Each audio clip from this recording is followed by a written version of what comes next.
Donc voilà, on est sur le 6e live. Et donc par rapport à ce qu'on vient juste de dire, donc oui, sur les pensées que les gens, il y a certaines personnes qui vont pas penser avec une voix. Ben, c'est ce que j'avais remarqué avec pas mal, du coup, les 5 manipulateurs, là, si on met de côté la conscience. Ils fonctionnent tous de la même manière puisqu'ils sont tous sous le fonctionnement du subconscient.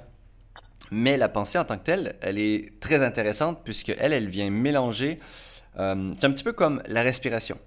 Tu sais, on a tendance à dire que la respiration, c'est la seule chose qui peut se contrôler et consciemment et inconsciemment, qu'on peut déléguer complètement.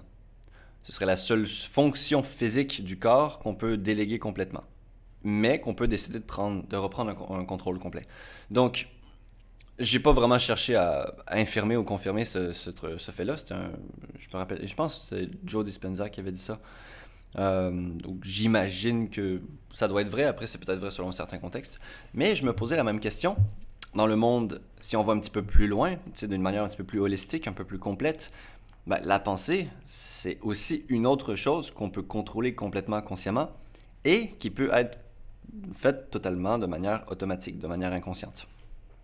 Parce que les émotions, on va toujours avoir une limite à notre niveau de contrôle et d'influence dessus, à moins d'être vraiment Tony Robbins, là, mais même lui, je pense que ça lui arrive de vivre des choses qu'il n'a pas forcément envie de vivre. Mais dans d'autres programmes, ben, par rapport aux croyances, on n'a pas vraiment de contrôle d'accès direct aux croyances, parce que c'est très très renfermé, c'est très profond dans le subconscient, la plupart du temps, c'est même parfois aveugle à nous. Et l'ego, ben, c'est un peu la même chose. L'ego, c'est un petit personnage à part entière, donc il n'y a pas vraiment de contrôle dessus. Alors que les pensées, je peux faire une méditation et littéralement décider de toutes les pensées que je suis en train de créer. Mais s'il y a des pensées que mon subconscient m'amène, là, c'est sûr que celles-là, je les ai pas créées, donc j'ai pas aucune décision dessus. Je peux juste l'écouter ou ne pas l'écouter, en faire quelque chose ou ne rien faire. Mais voilà, je trouve ça intéressant avec les pensées parce que c'est comme un autre point qui peut être contrôlé et qui peut aussi être délégué. Mais la pensée, ce serait un peu la respiration de l'esprit, du coup. Mais voilà. On va en parler aussi par rapport aux personnes là, qui peuvent pas entendre, qui ne peuvent pas penser dans leur tête. Il me semble avoir trouvé une explication logique à tout ça. Donc les pensées, comment jouent-elles un rôle sur la perception du monde? Puisque là, le but de la Attends, formation... je voulais ajouter un truc. Oui. Je voulais juste demander un truc. Du coup, est-ce que la pensée, ça serait peut-être une perception de ce qu'on a de la pensée? Qu'est-ce que tu veux dire par ça? On est conscient qu'on pense. Enfin, de ce que je comprends. On est conscient qu'on a une pensée, qu'on a des pensées. Mais du coup, est-ce que finalement, ça serait juste une, on s'imaginerait seulement comment pourrait être une pensée. Et du coup, on pense qu'on pense, mais on pense peut-être pas. Et c'est juste notre imagination qui fait que nos pensées sont comme ça. Ok. Je... T'as compris? je pense avoir saisi l'essence de la question. Dans le Donc, sens qu'on on se met une image sur ce qu'est une pensée. Et ouais. peut-être qu'en fait, on croit qu'on pense, mais en fait, y a pas, la pensée n'existe pas. Alors, j'irais pas dire que la pensée n'existe pas. Je sais pas, comment est-ce que toi tu les vis tes pensées? Non, moi, je crois que je prends conscience de mes pensées et j'ai des, comme quand je lis un livre, c'est comme s'il y avait une voix dans ma tête qui racontait l'histoire ou je me parle à moi-même dans ma tête, voilà. Ok. Mais Fait que c'est plus une parole, c'est un langage, c'est un dialogue. ouais, mais c'est difficile. Je pourrais pas dire comme si c'était une voix. C'est pas ma voix que j'entends qui parle à ma tête. Mais comme si mon mental, il pouvait parler. Enfin, je sais pas comment dire. Ben, s'il veut parler, Oui, c'est une voix c'est dans une ma, voix. oui, c'est comme s'il y avait une voix dans ma tête, ce que j'entends Ouais. pas. Oui, je veux dire, tu l'entends mentalement. Oui. C'est sûr, tu t'as pas, t'arrives très bien à la distinguer. D'ailleurs, c'est ce qu'ils avaient précisé sur l'étude que j'avais vue aujourd'hui par rapport à ça, c'est ils avaient trouvé une partie du cerveau qui est, dont son rôle, non, c'est pas que seulement son rôle, mais c'est une partie de son rôle, ça va être de distinguer ce qu'on entend de l'extérieur de ce qu'on entend de l'intérieur. Il y a une partie qui est faite pour ça, pour créer la distinction. Et C'est pour ça que aussi c'est assez tricky, ou assez délicat quand on fait des recherches sur Internet, parce que quand il y a beaucoup d'articles qui sont faits sur les voix dans la tête, sur ce qu'on entend, mais eux, ils vont aller dans la partie de j'entends une voix comme si je l'entendais pour de vrai, mais il y a comme une confusion. Puis ça peut plus venir avec des troubles psychologiques, ça peut plus être du domaine des troubles. Mais Hmm. le truc, c'est que selon aussi ce que j'ai entendu avec Einstein ou avec beaucoup d'autres génies, entendre une voix dans sa tête et se parler à soi-même, c'est très sain. Et c'est même une des caractéristiques des génies de ce monde. Donc, ce n'est pas être fou, mais ça dépend juste de qu'est-ce que tu entends, de où est-ce que tu l'entends. Fait que effectivement, si tu l'entends dans ta tête, dans le sens c'est une forme, on l'interprète comme si on l'entendait, mais on l'entend pas. C'est juste que c'est dans notre tête. Mais c'est clair que c'est dans notre tête. Ça, ben, tout va bien, normalement. À moins que ce soit vraiment extrême, là. Et sinon, on peut aussi entendre des choses, mais on ne sait pas si ça vient de notre tête ou si ça vient de l'extérieur ou si ça vient. Et, euh, et ça peut être un petit peu plus perturbant. Et ça, c'est un autre domaine. C'est plus le domaine de la euh, psychothérapie ou autre chose. Mais Comme donc, des fois quand tu penses entendre ton prénom, mais en fait, il y a personne. euh, ça c'est ben, des hallucinations auditives aussi. C'est une autre chose. Ça m'arrive souvent D'accord. quand je vais en festival et que, par exemple, Ouais. j'entends de la musique là, pendant 2 jours, mais non-stop. Et du coup, après, j'allais faire une marche dans la ville et puis j'étais plus du tout au festival, j'étais super loin. Et je me promenais dans la ville, mais c'était comme 3 4 heures après. Et quand il y avait un bruit de voiture ou un bruit de poubelle, j'avais l'impression d'entendre un rythme, j'avais l'impression de réentendre une musique. Mais ça, c'était juste, alors que c'était pas du tout un bruit de musique. Dès qu'il y avait un tremblement, un bruit, une voiture, j'entendais vraiment de la musique. C'était, c'était très étrange. Comme un écho de ton souvenir, de ta mémoire auditive. Ouais, ouais. Donc, j'imagine que ce serait à peu près la même genre d'illusion, ou plutôt d'optique, d'hypnose, pas d'hypnose, ben, une genre d'illusion auditive. Ouais. Si tu as l'impression d'entendre ton nom, Ou mais c'est... bien des acouphènes. Tu t'es tellement détérioré l'audition que tu n'entends plus grand-chose et tu penses entendre. Ben, les acouphènes, ça, c'est un bourdonnement constant. Et du coup, ça Mais Mathieu, masque t'as ta jamais impression entendu ton d'entendre de la prénom? musique. Ben, c'est parce que au moment Ah où bon? j'entendais la musique, j'étais vraiment dans un silence complet. C'est-à-dire, je n'entendais aucune acouphène. Mais les bruits environnementaux, eux, je les comme transformais vers une musique. Mais j'entendais pas d'acouphènes ou de bruit autre. J'entendais très bien. D'accord. Mais mon œil, Donc, il est c'était parti. un peu une plaisanterie. Ok. Après, bon, je sais pas Désolé, si... je vous ai cassé là. Ouais, je sais pas toi, au niveau de ta question, Marilou. J'imagine qu'on va, tu sais, par rapport à la formation aussi, on va aborder un petit peu plus en profondeur ta question un petit peu après, je pense. Puisque justement, Ok. j'ai essayé de définir la pensée, et puis en posant la question il y a 3 jours sur le groupe, c'était d'ailleurs avec ta question, je crois, que s'il y avait une seule pensée. Et c'est là que je me Oui, qu'il y suis... avait plusieurs types de pensées. Ouais. Et disons que c'était une chose que j'avais inconsciemment comprise, mais grâce à ta question, ça l'a ramené à la lumière. Et là, j'ai vraiment pu aller chercher plus en profondeur et essayer de comprendre ça. Donc, en gros, il y a des choses de manière générale à retenir. Ce serait juste cette citation que j'ai mis tout le monde parce que c'est littéralement tout le monde qui l'a dit. Là. Je sais pas, tous les grands coachs ou chercheurs ou quoi que ce soit. Là, il dit: je deviens ce à quoi je pense la plupart du temps. Donc, c'est les choses qui sont répétées dans le quotidien ou de manière générale, vont définir plus ou moins ce qu'on vit ou qui on est ou ce qu'on devient. Donc on va aller voir un petit peu plus pourquoi tout de suite après. La loi du développement la plus importante ici, ce serait observer, ce serait aussi parce que vu que c'est comme la respiration, qu'on peut la contrôler tout comme on peut la laisser aller, ça demande plus de pratique de la laisser aller ou de ne pas s'y identifier ou ne pas penser que c'est nous. Puis, par exemple, je sais que je respire, tout comme je pourrais me dire que non, c'est pas moi qui respire. Mais ça apporte beaucoup plus de confusion, alors que l'ego, c'est, je peux pas dire je sais que je suis l'ego ou je sais que je suis pas l'ego. C'est non, c'est je suis pas l'ego. Et c'est juste plus on se développe et plus ça devient clair. Mais pour la pensée, il y aura toujours un peu des deux.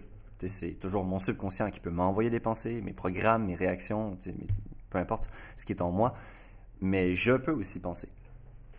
Et donc, d'observer, ça va juste apporter plus de distinction, de compréhension de qui je suis. Et c'est vraiment la distinction entre la création et la réaction. D'habitude, la pensée du subconscient, vu que c'est le fonctionnement du subconscient, va être dans la réaction. Parfois, elle va sembler être une création, mais ce sera toujours une réaction à quelque chose. C'est juste que la réaction peut être tellement subtile, ça peut être une réaction à quelque chose de tellement subtil qu'on va avoir l'impression que ça sort de nulle part. Mais de mes observations, en tout cas, je n'ai jamais eu l'expérience ni entendu quelqu'un faire l'expérience d'une pensée inconsciente qui n'a pas été créée, mais qui était vraiment sortie de nulle part sans aucun... Voilà, sans aucun... Sinon, ça va être des choses qui sont très, très subtiles ou des réactions à des choses du passé qui ont été enfouies. Mais il y a toujours une source. Donc, la première étape, ce serait déjà de se rendre compte qu'on a des pensées. Mais le truc, c'est que il n'y a pas toujours qu'une voix dans sa tête. C'est justement là où on disait, est-ce que c'est uniquement une voix dans sa tête? De se rendre compte qu'on a des pensées, ça ne veut pas dire de se rendre compte qu'il y a un dialogue intérieur.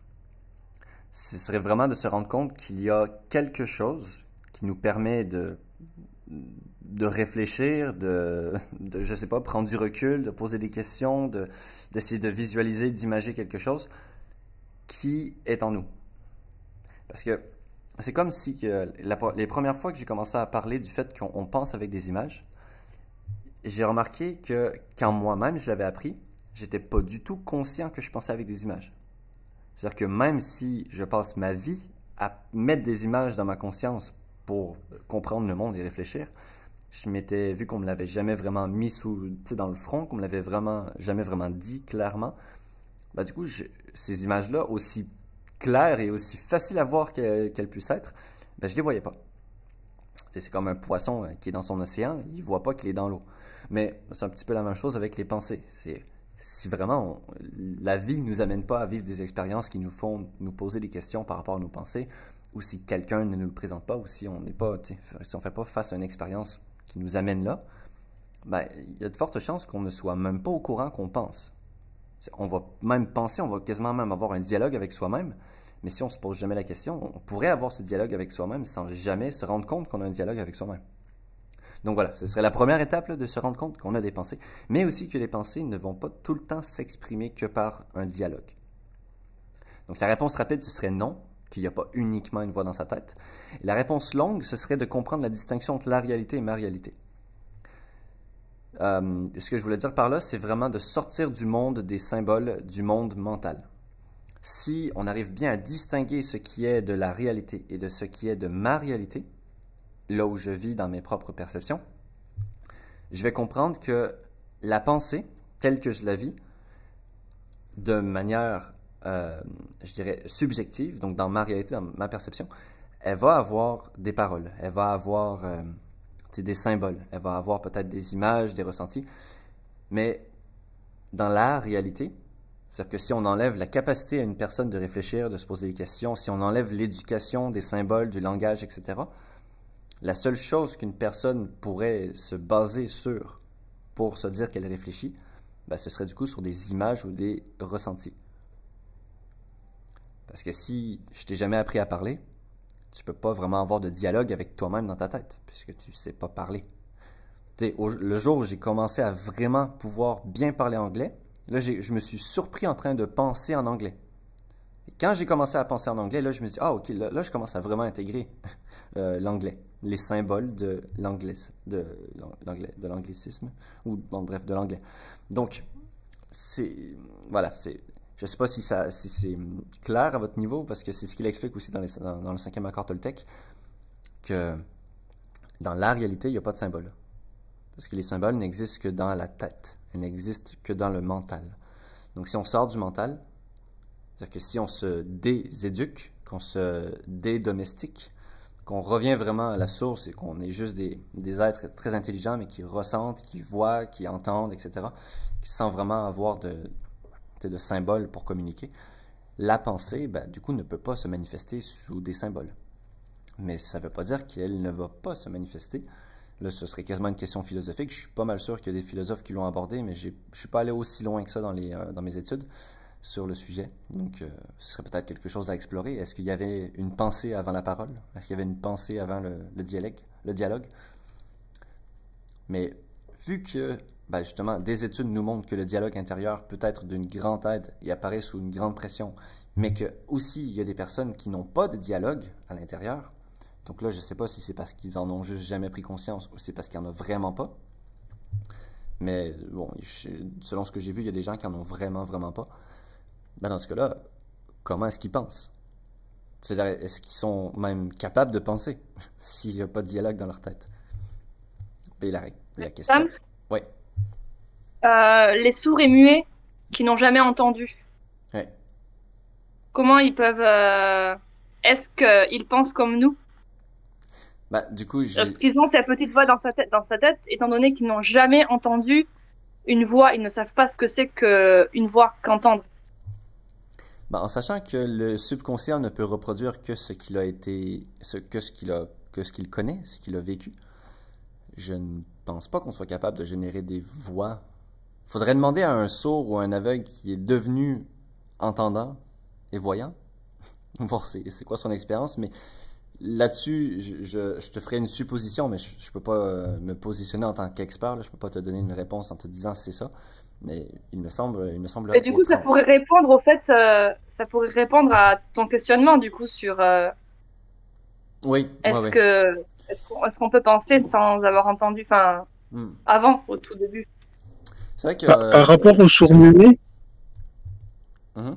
excusez-moi, par rapport aux sourds-muets, j'avais entendu dire que les gens qui lisaient sur les lèvres et qui, de manière un peu artificielle, arrivaient à parler et à prononcer des sons, et du coup on arrivait à les comprendre, mais eux articulaient dans le vide parce qu'en fait ils s'entendaient pas. Souvent c'était des personnes qui, du coup, au final, étaient assez bridées au point de vue de la, comment ça s'appelle, de tout le côté humour ou sarcasme ou exprimer justement ses émotions, des choses comme ça. Et que, par contre, au contraire, le côté langue des signes, là, dans ces cas-là, ils arrivaient à exprimer de manière beaucoup plus riche ce qu'ils pensent, ce qu'ils disent, et avoir une ouverture. Ça faisait des gens bien plus ouverts d'esprit, quoi. Donc, le côté tien, je pense dans ma tête, peut-être qu'un sourd-muet, il s'imagine, enfin, en tout cas, ceux qui connaissent le langage des signes, ils s'imaginent avec des signes, quoi, enfin, qui voient, et du coup, ils les entendent comme ça, quoi, enfin. Parce qu'en tout cas, eux, visuellement, ils voient quelque chose, et du coup, c'est un dialogue, quoi. Donc, ce dialogue, à mon avis, il existe quand même dans leur tête, quoi. Mais sous une autre forme. Sous la forme qu'ils connaissent, quoi. Hmm. Ben, je viens de faire une petite recherche très rapide qui dit que les personnes qui sont nées complètement sourdes et qui ont juste appris les signes, sans surprise, vont penser en langage de signes. T'as coupé, t'as dit quoi? Ils pensent en langage de signes. Donc les personnes qui n'ont Ouais, jamais du coup, rien ils entendu et qui ont que ont... appris le langage de signes vont penser en langage de signes. D'accord. Sinon, ils vont Du coup, penser dans le ils ont langage une qu'ils ont image appris. dans leur tête. Hmm? Ils ont une image dans leur tête et pas une voix dans leur tête, alors. Plus. Ben, j'imagine que lorsqu'ils pensent ou lorsqu'ils se communiquent avec eux-mêmes, ils vont, d'après moi, voir des signes de main se former et Ouais, puis voilà. tu sais, ouais, former des mots avec des signes de main. J'imagine que ça doit être ça. Puisque leur parole est faite par la vue, du coup, et pas par la parole. Ouais, Pas par le son. c'est ça. Donc, c'est pour ça que moi je C'est trouve ça. intéressant. On a aussi, on a, Très on a aussi un complexe. écran intérieur. On est capable de voir des choses dans notre tête. On entend des choses, mais tout comme il y a quelquefois quand on s'imagine un bon plat, etc., on est même capable de sentir des odeurs dans notre tête, quoi. Enfin, Mhm. il y a tous les sens, on est capable de se les, De les rappeler. j'allais dire de se les fantasmer, quoi. Et donc là, du coup, si le langage est visuel, bah forcément, ça doit être notre conscience visuelle qui voit ça. Ouais, Après, là, si on était capable de sentir les influx électriques et de se dire, ah bah tiens, quand ça picote ceci, ça veut dire cela, quand ça picote ceci, ça veut dire ça, peut-être qu'on aura encore un autre truc de développement, mais là, on l'a pas. Du coup, on s'en fiche. Quand on sent des picotements, ça nous dit rien, quoi. Enfin, je ouais, pense que là, pour eux, c'est juste une dimension qui manque et ils savent parfaitement la remplacer, quoi. ouais. Mais c'est pour ça aussi que la pensée, c'est très tricky, c'est très délicat, parce que en tant que tel, c'est quelque chose, la pensée qu'on entend là, avec les mots, c'est quelque chose qu'on a appris. Donc c'est pas quelque chose qui fait réellement partie de nous.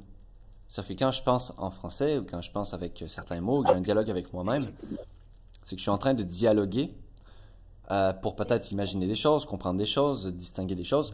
Ça peut fonctionner dans un monde de symboles. Donc, je peux penser à des symboles, et dans ce cas-là, ça fonctionne. Mais lorsque je commence à penser à des ressentis, à penser à l'amour, à penser à ce que je ressens envers l'autre personne, à penser à ce que j'ai ressenti l'autre jour, à penser à comment est-ce que j'ai faim ou est-ce que ça m'attire, ben là, ça devient un petit peu plus subtil. Parce que là, on essaye, c'est comme parler, hein, c'est parler, penser. Du coup, si on utilise des symboles, c'est qu'on utilise l'imperfection des mots pour essayer de décrire quelque chose de parfait. Dans le sens où quelque chose qui ne, voilà, une expérience qui ne peut pas être déformée. Dans la réalité, c'est l'expérience, ça va être l'expérience, peu importe selon qui, c'est la même expérience. Mais après, nous, on va la vivre différemment, puis nous, on va mettre des mots dessus. Et à partir du moment où on met des mots sur une expérience, c'est qu'on la désimperfectise, c'est qu'on on la dépurifie. Donc la pensée peut être parfois complètement à côté de la plaque de la réalité. Si, du coup, si elle n'a pas été bien définie, si elle n'a pas été bien travaillée, ou si la personne n'est pas assez éduquée pour pouvoir penser dans les bons paramètres ou dans le bon langage, etc., avec les bons mots. Mais voilà, c'est juste de comprendre que la pensée, pour moi, ce serait juste, lorsque on a une pensée verbale, une pensée avec des symboles, ça va être juste essayer de mettre des mots sur des ressentis ou des images. Quand on pense. Si je pense à est-ce que je vais acheter une voiture, en réalité, la discussion que je vais avoir dans ma tête, ce serait d'essayer de mettre des mots sur mon ressenti face à l'action et à l'image de quand je me vois aller dans un concessionnaire acheter une voiture. Mais je ne fais pas juste penser. Et je pense par rapport à quelque chose. Et donc, je pense par rapport au ressenti, aux images. Donc voilà, ça c'était juste un point qui me semblait très intéressant de comprendre. Et puis après, on va aller un petit peu plus dans le développement personnel, un petit peu plus dans des clarifications de la pensée, de son utilité, de son utilisation. Donc les pensées, ben là, ne sont que des pensées, comme tu disais Mathieu, et rien d'autre. Dans le sens où une pensée, ce n'est rien d'autre qu'une pensée. Une pensée, ce n'est pas la réalité, puisque comme on vient de dire, la pensée va utiliser des symboles pour décrire la réalité. Donc par définition, la pensée, ce n'est rien d'autre que de la pensée, que des mots imparfaits pour décrire quelque chose de parfait. Donc, ensuite, je décide de ce que devient cette pensée. Et ça, c'est vraiment le « je décide », parce que je mets une emphase dessus, parce qu'il y a des personnes qui vont se sentir coupables de leurs pensées. Il y a des personnes qui vont se sentir mal d'avoir certaines pensées, qui vont se sentir frustrées ou même contre eux-mêmes, de se dire « mais comment ça se fait que j'ai des pensées comme ça? C'est inadmissible ». Mais sauf que, pour moi, il me semble que, en tout cas, selon là où je vois les choses maintenant aujourd'hui, ça me semble insensé, puisque je décide de ce que devient la pensée. Mais la pensée en soi, si je ne l'ai pas générée moi-même, donc si elle est arrivée de manière inconsciente ou de manière impulsive, ben, c'est juste une pensée, c'est juste un tas de symboles que quelque chose dans mon corps a décidé de m'envoyer en espérant qu'il y ait un message qui soit utile pour moi. Mais ça veut, tant que j'en fais rien de la pensée, elle n'est rien. Elle n'existe pas, elle existe que dans ma tête. Mais tant que je n'en fais pas quelque chose, tant que je la parle pas, tant que je ne fais pas une action par rapport à elle, ou que je ne m'implique pas avec elle, ben, elle aura absolument rien, aucun effet, comme un nuage qui passe dans le ciel. Mais donc voilà, c'est vraiment de décider, parce que si on se sent coupable de notre pensée, c'est d'après moi qu'on ne comprend pas ce qu'est une pensée. C'est qu'on est encore confus, on est encore identifié. Donc pour atteindre un équilibre mental, je pense qu'il faut non pas contrôler ses pensées, mais ne plus être contrôlé par ses pensées. Ça, c'est par rapport à les personnes qui n'arriveraient pas à distinguer du coup notre contrôle conscient et le subconscient. Parce que des fois, il y a des pensées, parce que ça m'arrive souvent quand je parle de ce sujet-là, il y a des gens qui disent « Oui, mais il y a des pensées qui viennent qu'on ne peut pas contrôler. » Et oui, effectivement, il y a des pensées que je ne peux pas contrôler, que je peux essayer de bloquer ou de changer, mais je ne peux pas réellement les contrôler. Mais il y a aussi des pensées que je peux complètement contrôler. Quand tu dis ça, Hein? quand tu dis ça, là, qu'on a des pensées, que ça se nous définisse pas, etc. J'ai eu justement une pensée par rapport à ça, de tous ces gens derrière leurs ordinateurs qui laissent des commentaires rageux, qui disent des horreurs, parce que on a l'impression que tant que c'est pas sorti de leur bouche, c'est pas grave ce qu'ils pensent. Mais ils l'expriment quand même via écran interposé. On a toujours l'impression que pour eux, ça n'a pas quitté leur tête et que du coup, ça n'a pas d'importance d'avoir écrit des choses pareilles. Donc quand tu dis, tiens, tes pensées, tu peux avoir des pensées horribles et c'est pas grave. Certes, mais c'est vrai qu'il faut quand même faire un petit peu de ménage dans sa tête, quoi. Enfin, si on a des pensées affreuses, il faut quand même se poser des questions, Oui, bah non? effectivement, c'est un très bon point. C'est dans le sens où, là, comment je le voyais, c'était juste de soi-même, ne pas se laisser affecter ou détruire par les pensées qu'on pourrait avoir. Mais ça veut quand même dire que, tu sais, comme si c'est une pensée inconsciente ou si c'est une impulsion, ça veut dire que ça vient en réaction à quelque chose. Et donc là, ce serait quand même bon de se poser la question de pourquoi est-ce que j'ai ce genre de pensée-là si souvent. Puis ben, la pensée va être aussi un résultat, comme on, tu sais, je l'avais vu, voilà, ici. La pensée, ça va être, pas, tu sais, il n'y a pas vraiment d'ordre vraiment précis, mais la pensée va être très influencée par nos croyances, qui vont être très influencées par notre expérience. Fait que, tu sais, selon mes croyances dans ma vie et selon comment je pense que le monde fonctionne, je vais avoir un certain type de pensées qui vont venir de manière subconsciente ou de manière impulsive.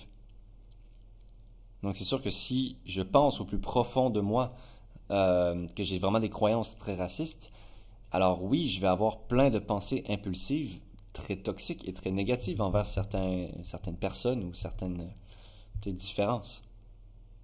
Et dans ce cas-là, oui, c'est sûr que ce serait bon de se poser la question de pourquoi est-ce que je pense à ce genre de choses-là et puis qu'est-ce que je devrais changer au niveau de ma manière de comprendre le monde si je pense pas que ces pensées-là collent avec moi. Donc ouais, c'est sûr, c'est un point qui est important tout de même. Mhm. Mais Ok. je peux quand même m'avoir cette réflexion et ne pas être affecté par mes pensées. Je peux savoir que ma pensée, elle a aucune valeur, mais quand même commencer à réfléchir sur pourquoi est-ce que j'ai autant de pensées de ce type-là. Ok. Oui, mais on le contrôle pas. Les Ça pensées... arrive que, je suis d'accord avec Mathieu, des fois, ça arrive que tu aies des pensées, mais pourquoi tu as cette pensée alors que t'es pas ce genre de personne et tu penses pas comme ça? Et des fois, tu as des pensées qui viennent à ton esprit. Ok, pourquoi je pense ça? Mhm. Ben, c'est pour ça que si c'est pas Mais fréquent, si ça vient pas vraiment te déranger au quotidien, c'est comme parfois, et il faut que je fasse attention aussi quand j'en parle, mais je pense que vous êtes assez intelligent pour comprendre, c'est que parfois ça m'arrive de penser à et si je sautais de la falaise? Juste voir ce que ça ferait. J'aurais envie de sentir cette sensation de sauter ou quoi que ce soit. Et puis peut-être qu'au final ma vie elle sert à rien. Et puis tu sais, j'ai des pensées comme ça. Ou alors si j'ai un couteau dans ma main, peut-être que je pourrais penser à si je le plantais dans l'autre personne, si je lui coupais la gorge. Mais ça peut être des images, ça peut être des ressentis, ça peut être des mots. Mais ça m'arrive. Mais c'est très très rare. Ok, c'est bon, je suis pas psychopathe non plus. Mais ça m'arrive d'avoir des petites impulsions, des petites pensées que je sais pas si je vois un vase qui est pas très très bien équilibré et qu'il y a un chat en dessous. C'est pour ça que là je donnais l'exemple du et si j'écrasais le chat avec le vase, avec un vase. Et c'est comme une petite impulsion de s'imaginer un potentiel futur juste pour se dire qu'est-ce qui se passerait si ça arriverait. Et puis c'est comme un petit fantasme je sais pas, de s'imaginer quelque chose qu'on sait qui ne doit pas arriver, ou qu'on sait qu'on ne vivra jamais, ou qu'on pense ne jamais vivre. Mais ça ne m'affecte pas en tant que tel. Je sais très bien que même si parfois il m'arrive d'avoir peut-être la pensée de me tuer ou de tuer quelqu'un, ça fait pas de moi un assassin, ça fait pas de moi un dépressif, oui. puisque ça ne me contrôle pas du tout et c'est loin, loin d'être parmi mon quotidien. Mais c'est juste que c'est des choses qui sont hors de mon contrôle. J'ai vu des films d'horreur, j'ai vu des films assez gore, j'ai vu des expériences très bizarres. Et mon cerveau, il a enregistré ça. Et parfois, il se dit, et si ça pouvait être réel? Ouais. C'est juste que tant que ça ne m'affecte pas, tant que ça ne change pas le cours de ma vie, et que je ne prends pas action sur ces pensées, et que je comprends que c'est des pensées, ben, elles ont aucun problème. Et si j'y prête pas trop d'attention, elles vont peut-être juste finir par disparaître. Parce que c'est sûr que si j'y prête énormément d'attention, là, mon cerveau, il va se dire que c'est pertinent, il va se dire que c'est quelque chose d'intéressant, et puis là, je me donne une chance que ça arrive plus souvent. Donc après, il y a l'exercice que je fais souvent, c'est pour bien se rendre compte que la pensée n'est qu'une pensée.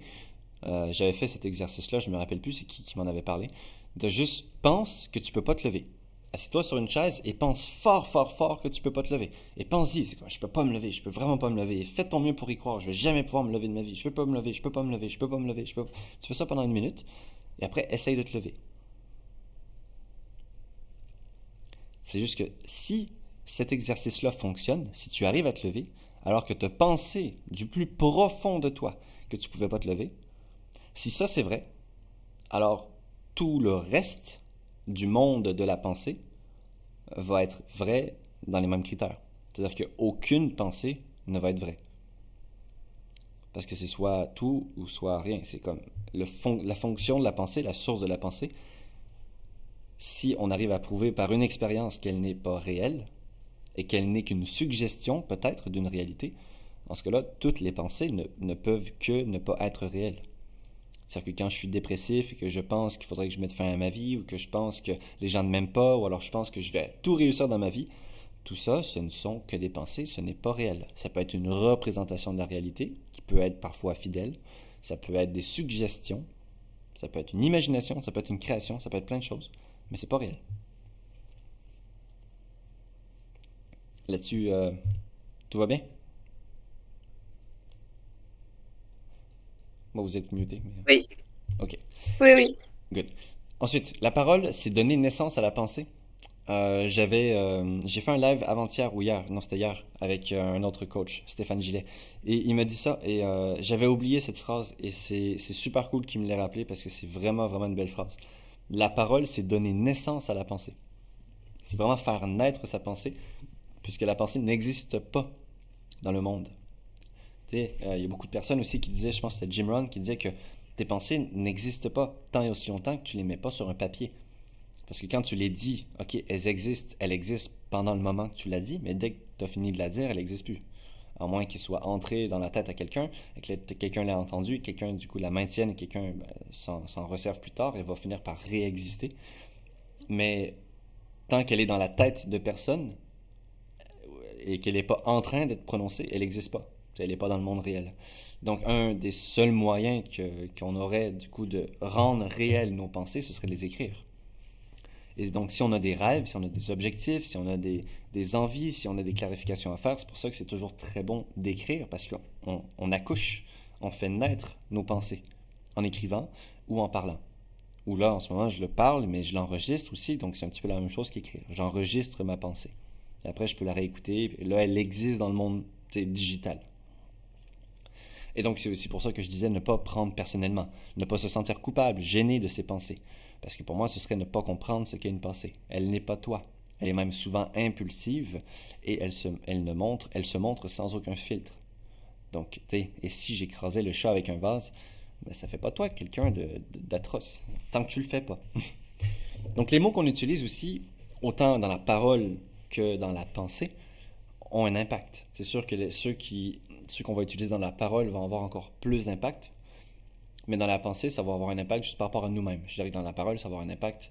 Mais en fait, non, même pas. Dans le livre Pensée, Jerry Gagné, il disait que la pensée était une forme d'énergie et que la pensée faisait le tour de la planète en comme 3 secondes et qu'elle te revenait avec la même énergie et que donc les pensées que tu avais avaient réellement un impact dans le monde entier de manière très très minime, mais que donc si tout le monde de la planète se mettait à penser à une chose en même temps, on vivrait un grand changement énergétique ou un grand changement de je sais pas de quoi par rapport à ça, puisqu'il y a beaucoup de personnes, c'est pas que lui, hein, il y a beaucoup de personnes qui sont d'accord là-dessus sur le fait que des pensées c'est une forme d'énergie et que donc elle a un certain pouvoir. Et il y a des études qui ont été faites même dans une école aussi où ils ont demandé à des enfants de dire de méchantes choses à une plante et puis de dire de belles choses à une autre plante.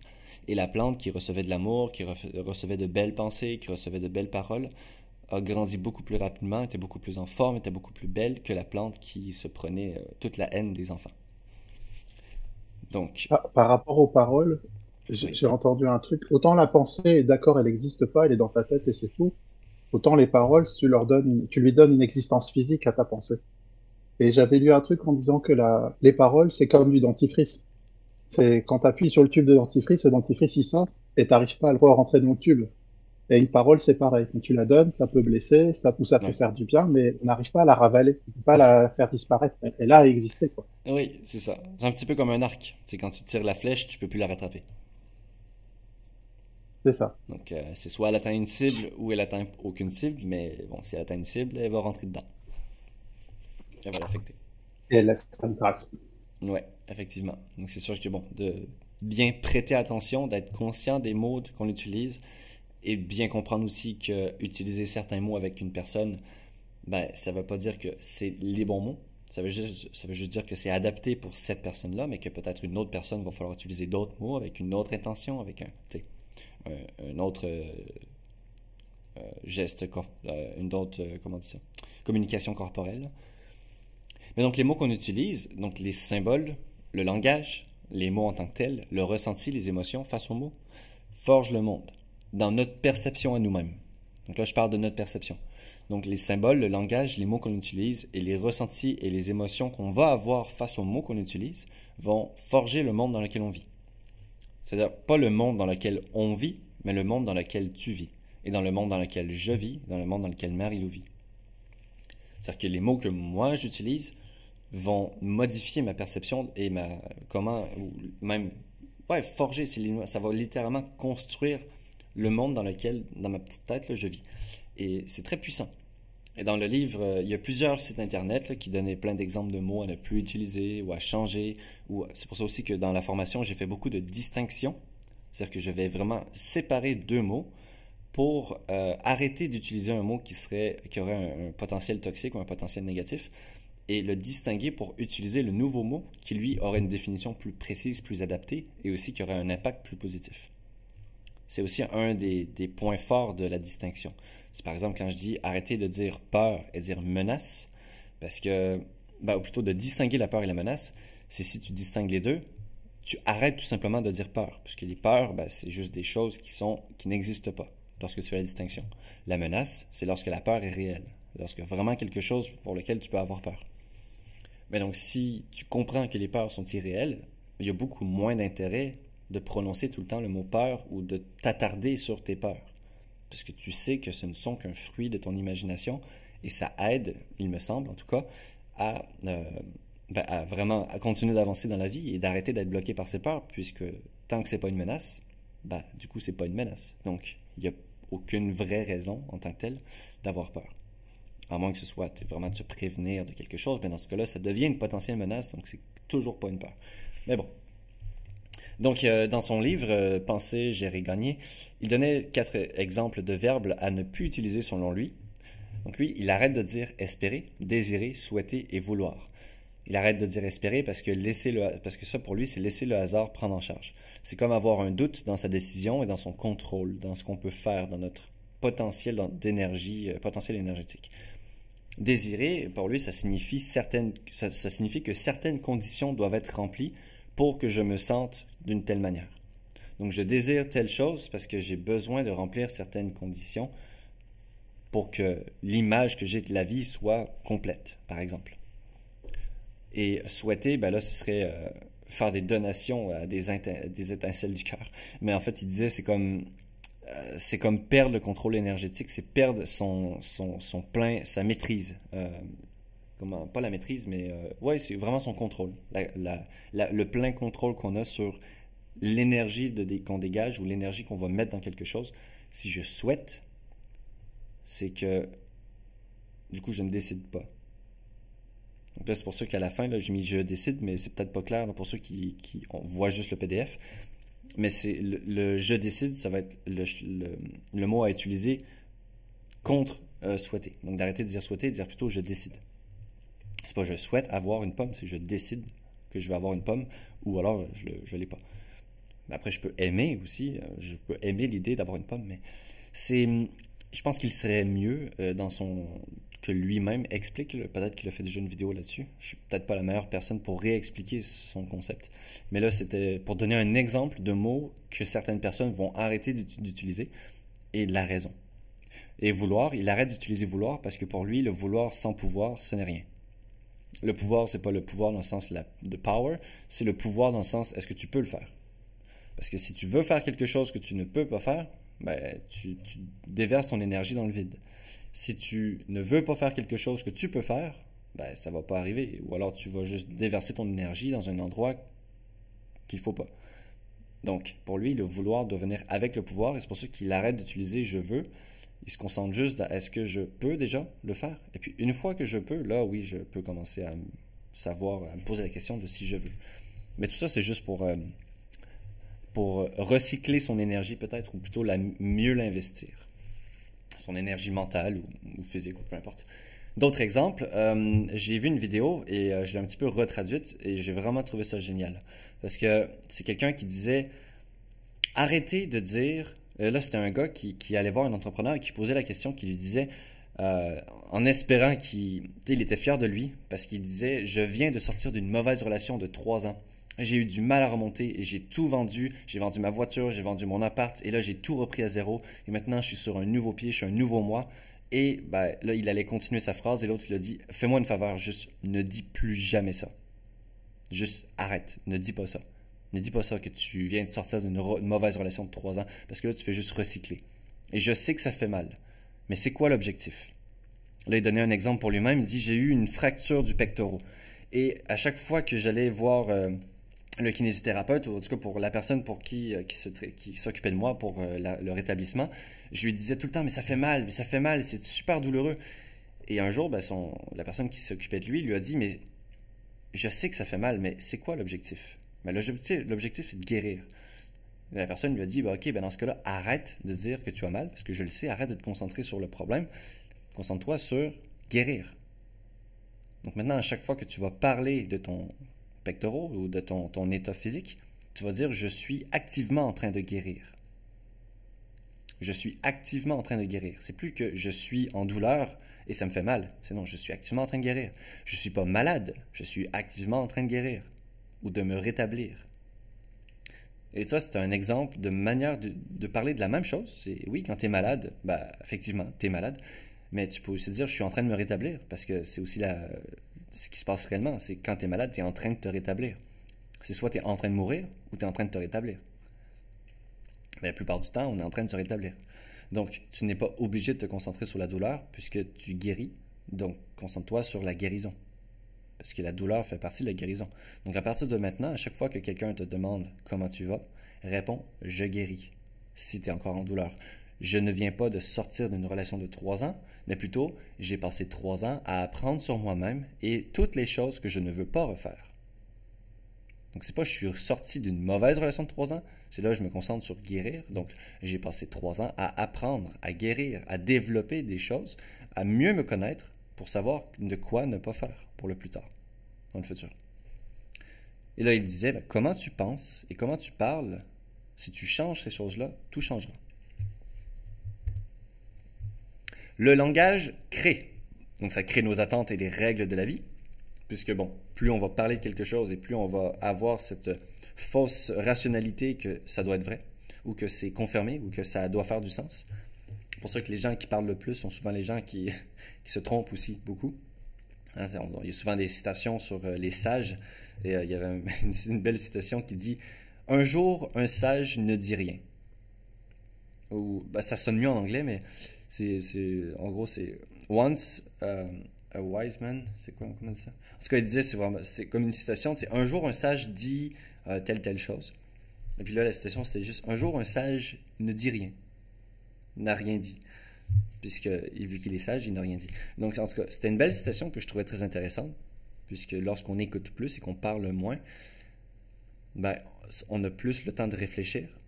Parce qu'on ne peut pas vraiment réfléchir quand on parle, à moins qu'on essaie de réfléchir pendant qu'on parle, mais on a beaucoup plus de pouvoir à réfléchir, à se poser des questions, à introspecter, à observer les choses dans le silence. Fait que si on est constamment en train de voilà, faire sortir ce qu'on pense ou ce qu'on ressent, etc., on s'enlève cette opportunité de pouvoir vraiment réfléchir, réfléchir. Après, en thérapie, justement, c'est le fait de parler de ses problèmes, de parler de ses pensées, qui nous fait avancer avec quelqu'un, quoi. Oui, oui, mais là, je parle vraiment dans l'extrême de le fait de parler constamment tout le temps. Parce que les Mhm. personnes c'est même les personnes qui parlent, on a lancé le serveur comme ça, en écoutant des gens. Les personnes faisaient juste parler et juste ça les aidait énormément. Mais c'est juste que ces personnes-là, si D'accord. elles commencent à ne faire que ça, de parler, et de parler de tout et de rien, de leurs pensées, de comment ils voient le monde, etc., ça leur donne moins de chances d'apprendre, moins de chances de réfléchir et de, tu sais, observer les choses. Du coup, penser et réfléchir, c'est pas pareil. Et est-ce que réfléchir, ça serait une forme de pensée? Pour moi, oui. Est-ce que réfléchir est une forme de pensée? Oui, j'aurais envie de... Rapidement comme ça, j'aurais envie de dire oui. Il faudrait que j'y pense. Mais il me semble que je m'étais déjà posé la question, puis je me rappelle plus exactement de ma réponse. Est-ce que penser est une forme de réflexion? Parce que la réflexion, c'est vraiment réfléchir sur quelque chose. Ce serait analyser, se poser des questions, ou alors évaluer. Tu sais, si je réfléchis à mon Ah, choix tout à sur... l'heure, tu par- Hmm? tout à l'heure, tu parlais des pensées Ouais, volontaires et des pensées involontaires. Et pour moi, la réflexion, c'est une suite de pensées volontaires. ouais, ouais, ouais. C'est On, sûr que... on réfléchit pas de manière involontaire, quoi. Non, c'est d'ailleurs la définition du subconscient, c'est qu'il ne peut pas réfléchir. C'est ça qui différencie la conscience du subconscient. Donc c'est sûr que si on parle de la réflexion, c'est forcément la conscience, c'est forcément de la création. C'est pour ça que dans pas mal toutes les vidéos, quand je parlais des solutions, la plupart du temps, une des solutions qui vient tout le temps, c'est réfléchir. Parce que tu peux que activement réfléchir. Donc c'est peut-être ça qui différencie, ouais, du coup, comme tu dis, la réflexion, ce serait une succession de pensées actives, de pensées créées sur un sujet pour déterminer un bon choix ou pour réfléchir ou pour comprendre, etc. Est-ce que ça répond à ta question, Marilou? Je reste assez dubitative. Ok. T'aimerais aller plus loin là-dessus? Ben, c'est ce truc de réfléchir et de penser, en fait, parce qu'on pense, parce que même quand on pense, on réfléchit. Enfin, quand on réfléchit, on se parle à nous-mêmes dans notre tête. Donc c'est une Je pense pensée. que toutes les pensées ne sont pas des réflexions. Toutes les pensées ne sont pas des réflexions, mais toutes les réflexions sont des pensées. Pour moi, la réflexion, c'est un type de pensée. Hmm. C'est encore plus confus en Je- anglais parce qu'en anglais, ils vont dire thoughts, mais Ouais, c'est ce que je pensais. tu vas avoir les thoughts et tu vas think. Oui, mais think, c'est thoughts au singulier aussi. Non? Oui. Oui et non. Euh, D'ailleurs, tout à l'heure, vous parliez des malvoyants et comment est-ce qu'ils pensaient dans leur tête. Moi, j'avais la même question pour quelqu'un de complètement bilingue ou trilingue. Il pense dans quelle langue? Ses pensées, elles sont dans quelle langue? Elles peuvent être dans souvent, plusieurs langues, non? oui, ça va être Moi, plusieurs je langues. pense en anglais et en français. Je pense en deux. Ouais. Donc, ouais.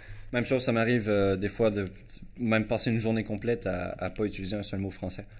Donc, ouais. Ouais, on pense les deux Ah langues. bon. Mais du coup, c'est Même pas ça. rêver en anglais, ça arrive aussi. Ah ouais. Ça, je pense pas que je me suis rendu là. Et Mais, ben voilà, je suis un malvoyant pour vous parce que je pense que dans une seule langue. ok. Bah, peut-être que juste la langue, elle est pas encore, t'es pas encore peut-être assez aisé ou développé, je sais pas, peut-être. Bon, je développe les langues, mais je n'en ai pas besoin. Je les utilise pas au quotidien. Enfin, Hmm. moi, mon quotidien, c'est le français et uniquement. Ouais. Et puis, je fais un peu Ouais. d'anglais sur les réseaux. Je fais de l'allemand pour des amis. Donc, je connais ces deux langues, mais je le pratique pas suffisamment activement, je pense, pour que ça ait une Quotidiennement, tu veux importance dire. pour moi à ce niveau-là. C'est ça, voilà. Ok. Ouais. Je discute, enfin, un peu comme vous là avec ce que je fais là, je le fais en français. Et ce genre de réflexion comme ça en allemand ou en anglais, je ne le fais jamais. Donc je pense que tant que je me battrai pas avec des gens dans une autre langue, je penserai pas dans cette langue.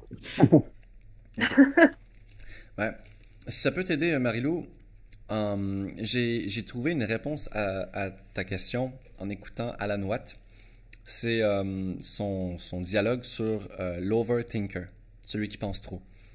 Et c'est justement là où je suis allé chercher une des citations, un petit peu plus loin.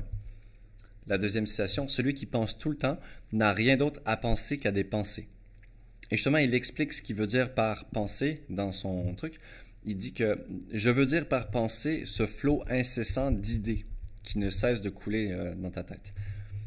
Pas parce que en anglais, think, penser et réfléchir, c'est un peu la même chose. Tu peux think, penser, et tu peux think, réfléchir. Mais c'est pour ça que lui, il précise du coup dans son vocal que par pensée, je veux pas dire une réflexion. Je veux dire que les gens qui pensent sans cesse n'ont rien d'autre à penser qu'à des pensées, dans le sens où ils sont pas en train de réfléchir, c'est juste qu'ils sont en train de penser. Ils ont juste un flot d'idées, d'images, de sons, de mots dans leur tête, mais ça mène nulle part, donc ils sont pas en réflexion. Ouais, ok. Donc je pense que la réflexion, ce serait plus mettre une direction à la pensée consciente. Donner un objectif. Ouais, mais le fait d'utiliser le mot réflexion, ça m'aide à voir la différence entre réfléchir et penser.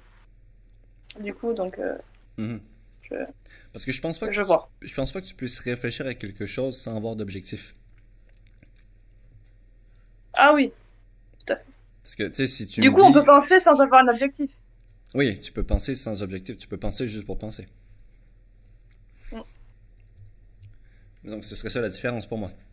Ce serait que la pensée, déjà, elle est consciente et aussi elle peut être subconsciente, mais que la pensée consciente et avec un objectif, donc maintenue et avec un objectif, elle serait du coup la réflexion.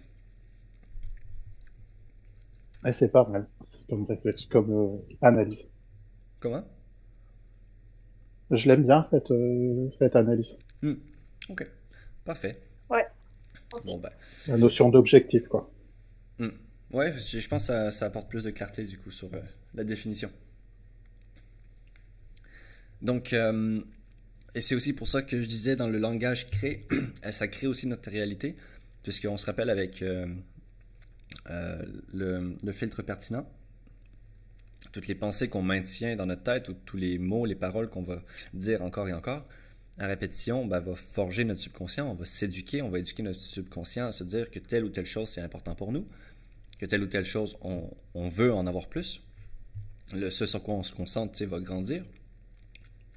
Et en même temps, le langage, autant dans notre tête que parler, va créer notre ressenti. Si je pense à plein de choses très tristes, ben, je vais me sentir pas mal plus triste. Mais non seulement ça aussi, c'est que ça va créer dans le sens où penser en mal envers quelqu'un, déjà dans le monde spirituel, ce serait aussi lui envoyer des mauvaises énergies. Mais en plus de ça, c'est que pour penser en mal envers quelqu'un, il faut que, pour penser à lui envoyer du mal, il faut que tu génères ce mal en toi. Donc, ça te blesse plus toi que l'autre personne que de penser en mal envers quelqu'un. Et là, c'est une illusion, c'est vraiment une illusion dans notre tête de se dire que de penser à une vengeance ou à comment est-ce que quelqu'un, on devrait lui faire du mal ou à mal lui parler ou à lui faire du mal physiquement, peu importe. C'est une illusion de se dire que ça va lui faire du mal à lui, à moins qu'on prenne une action physique. Là.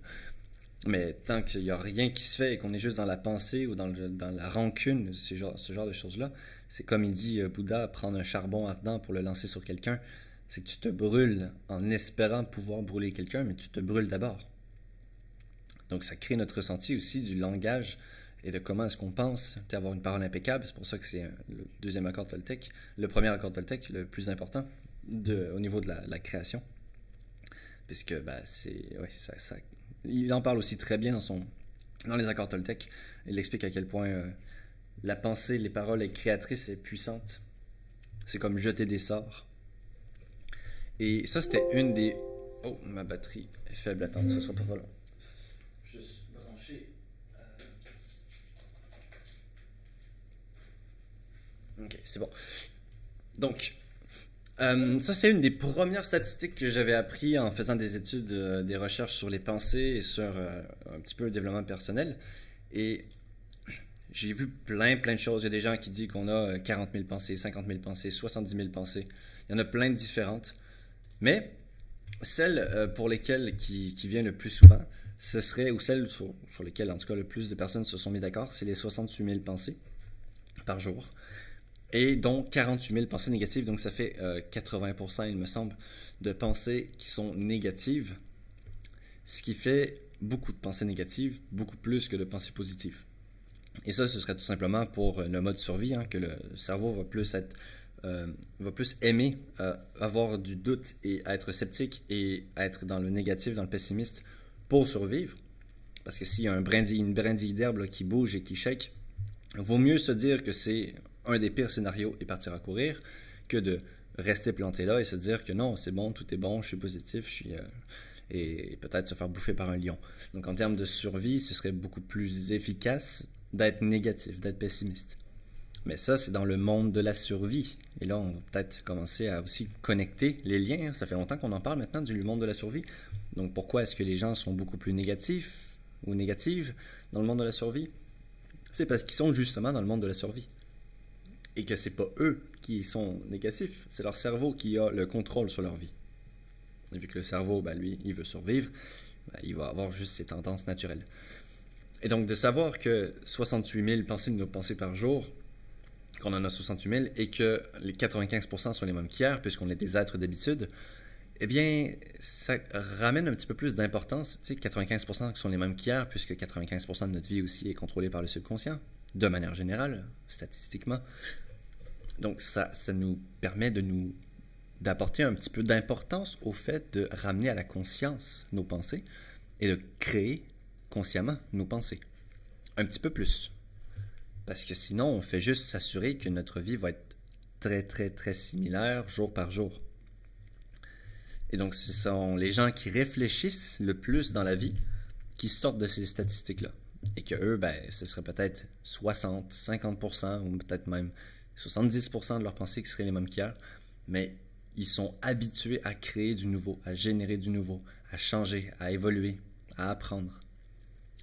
Et c'est ça aussi qui fait que ces gens-là se distinguent de la masse. Et donc on n'oublie pas le filtre pertinent, comme on en a parlé. Plus je suis négatif, plus je m'attarde sur les pensées négatives et les problèmes, et plus je dis à la vie « Hey, c'est ça que je veux ». Et plus je dis aussi à mon subconscient « Hey, c'est ça que je veux. Donne-moi en plus, s'il te plaît ». Et donc plus ma réalité sera affectée aussi dans ce sens-là, dans le sens de la pensée avec laquelle je m'attarde. Là, il y a hier ou aujourd'hui, il y a Elios sur le groupe qui avait partagé par rapport à Masaru Emoto. Il y a même un documentaire qui a été fait sur lui, sur le pouvoir de la vibration, de l'énergie, surtout par rapport à l'eau. Donc ce gars-là, il a étudié l'eau et à quel point les mots, l'énergie, modifiaient la structure de l'eau. Il a même pris des photos de flocons de glace, d'eau gelée, de l'eau, par exemple, qui a été maltraitée, qui a été insultée, de l'eau neutre et de l'eau pour laquelle on a donné de l'amour. La glace qui en résout, qui va en résulte, comment on dit ça? La glace, le résultat, pour les particules d'eau qui ont eu de la haine et qui ont eu de la colère, tu vois que les flocons de glace sont très imparfaits, sont très abîmés, sont beaucoup moins jolis, moins symétriques. Et plus on va vers l'amour et plus il y a de la symétrie, plus c'est beau, plus c'est quasiment de l'art, en fait. Fait que lui, il s'est posé des questions que, vu qu'on est composé principalement d'eau, est-ce que ce serait pas important de se poser des questions sur les mots qu'on utilise, sur la vibration des mots, sur l'énergie que transmettent nos mots, puisqu'on est littéralement en train de changer la structure de ce qui nous compose. Donc de changer la qualité de la structure de ce qui nous compose. Donc on pourrait juste avec des mots programmer un corps sain, entre guillemets. Ou en tout cas un corps qui aurait des liquides plus jolis, plus beaux, si on devait le prendre en photo. Et à voir après si ça a un effet sur la santé, mais d'après ce que j'entends de ce gars-là, il a fait beaucoup de corrélations avec la santé aussi. Et il y a même des personnes qui croient profondément au fait de juste mettre un texte sur une bouteille d'eau peut changer la composition de l'eau. Et le simple fait de... Il y a beaucoup de personnes qui vont... d'ailleurs, l'eau bénite, hein, ou ce genre de choses-là plus religieuses, c'est des gens qui vont prier sur une eau, qui vont prier par rapport à une eau, qui vont donner une énergie à l'eau. Et peut-être que, sans le savoir, ces gens-là ont réellement modifié la composition de l'eau et ont réellement soigné des gens, ont réellement fait de cette eau une eau bénite. Pas parce qu'elle vient de Dieu ou pas parce que quoi que ce soit, juste parce qu'ils ont amené une énergie. Dans le film aussi La prophétie des Andes, ils en parlent. Ils n'en parlent pas par rapport à l'eau, mais ils en parlent par rapport aux plantes. Tu vois, il y a un petit moment où il y a des gens qui sont dans le jardin et qui sont en train de dire des belles paroles aux plantes. Et le gars, il se demande, mais qu'est-ce qu'ils font, ces gens-là? Puis elle dit, c'est juste les gens qui donnent de l'attention au jardin. Ils vont pas plus en détail, mais il y a plein de petits trucs comme ça très subtils dans ce film-là que quand tu commences à vraiment comprendre, ça s'illumine. Et après, ça fait du sens. Ils l'ont pas expliqué, ce point-là, mais ils ont juste glissé une petite graine, juste pour dire, on parle de ça, ou on pense à ça. Donc, le subconscient, lui, il écoute tout ce que tu dis. Mais non seulement il écoute tout ce que tu dis, mais il écoute aussi tout ce à quoi tu penses. Je pense, donc je pense. C'est pas je pense, donc je suis. C'est d'ailleurs, ce philosophe-là a été très, très critiqué par la suite, en disant que c'est beau, il a fait un beau travail de réflexion, mais il s'est arrêté trop tôt. Parce qu'il y a beaucoup plus derrière ça. C'est pas parce que je pense que je suis, mais je peux aussi être derrière la pensée. Et donc la pensée ne me définit pas. Mais donc une pensée, comme je disais, là, c'est par rapport au film, au livre. Donc le paragraphe de gauche, là, c'est juste des extraits que je suis allé chercher dans le livre Penser, gérer, gagner, où il disait qu'une pensée prend 1 seconde, donc pas 3, mais 1 seconde pour faire le tour de la Terre et revenir à vous, avec la même énergie. Une pensée est émetteur d'énergie et influence toute la Terre. C'est le fruit énergétique qui se dégagera de vous. Donc après, il demande, pourquoi continuer à vivre en vous laissant porter par les événements quand maintenant vous savez que tout est de votre propre responsabilité? Dans le sens où il met vraiment l'emphase sur le pouvoir des pensées et des paroles dans notre vie. Et donc, comment pensez-vous dans les situations difficiles? Ce serait une très bonne question à se poser parce que ce serait aussi un bon moment pour se rendre compte que est-ce que vous décidez de subir la vie ou alors vous décidez de la vivre? Parce que si il y a quelque chose qui se passe de difficile et que vous commencez à penser aux problèmes, à comment est-ce que vous n'allez pas y arriver, etc., là, vous subissez votre vie. Mais si vous pensez à qu'est-ce qu'il y a à apprendre, comment ça va m'améliorer dans ma vie, qu'est-ce que je vais pouvoir bien progresser ou changer ici, qu'est-ce qui est là pour moi et non pas contre moi, ben là, ça détermine ton mode de pensée aussi. Et ça va aussi déterminer que tu vas avoir une vie pas mal plus belle et pleine de succès. Et donc, c'est pour ça aussi que là, j'ai mis les 2 types de pensées dans le petit bonhomme qu'on voit dans toutes les formations, ce petit stickman. Ça, ici, on se rappelle, c'est pour être capable de mettre une image sur l'esprit. Et donc, dans la conscience, en haut, on a le conscient et on a la pensée créatrice. Et dans le subconscient, ce serait plus les pensées impulsives et qui vont fonctionner avec des images ou des ressentis. Et donc, les pensées créatrices, elles vont demander une surveillance constante et dont la qualité de la surveillance va dépendre de l'entraînement. Donc, c'est sûr que ce n'est pas quelque chose qu'on va pouvoir développer du jour au lendemain. C'est plus on pense et plus on est bon à penser. Plus on fait du sport, plus on est bon à faire du sport. C'est logique et ça fonctionne pas mal la même chose, pareil pour tout. Il parlait aussi dans le livre de sa chance. Il disait « Chacun fait sa chance ». Puis il expliquait que c'était une citation qu'il aimait beaucoup parce que ça marchait avec ce qu'il avait compris du pouvoir de la pensée. Il disait que selon notre manière de penser, on va faire notre chance non seulement parce qu'on pourrait générer de la chance, entre guillemets, mais aussi parce qu'un événement qui pourrait avoir l'air banal, si on a une belle manière de penser, peut nous faire nous rendre compte qu'on a de la chance. C'est-à-dire que si aujourd'hui je me lève et je respire et puis que je sors dehors, que je suis, je sais pas, il y a des arbres autour de moi et des oiseaux, si j'ai une belle manière de penser, je pourrais croire que j'ai énormément de chance. Pas parce que j'ai de la chance, mais simplement parce que j'ai une manière de penser qui est positive, qui est pleine de gratitude et qui me fait vivre dans un monde où j'ai l'impression d'avoir de la chance de tout ce que j'ai. Donc quand il dit chacun fait sa chance, c'est pas dans la réalité, mais c'est plus dans la question de la perception de la réalité. Tu peux te créer ta propre chance, dans le sens où tu peux juste commencer à percevoir les choses, commencer à penser d'une certaine manière qui te fait vivre dans la chance. Et ça, c'est assez profond parce que ça a réellement un profond impact dans ta vie. Donc, notre dialogue intérieur est déterminé aussi par notre perception, mais aussi inversement. C'est-à-dire que notre perception va être déterminée par notre dialogue intérieur. Donc comment on se parle va influencer la perception, et puis comment on perçoit les choses va influencer comment on se parle. Et c'est pour ça que la pensée créatrice est aussi importante, puisque c'est la seule qui va nous permettre d'apporter un nouvel élément dans cette boucle. Et donc là, on peut commencer à créer notre perception et à créer un nouveau dialogue intérieur. Là, il expliquait aussi que parler au présent accélère la réalisation des choses. Donc c'est oui, si on se pense aux objectifs du futur, que dans le futur, je serai comme ça et j'aurai telle chose. Il dit oui, ok, il y a de fortes chances que ça arrive.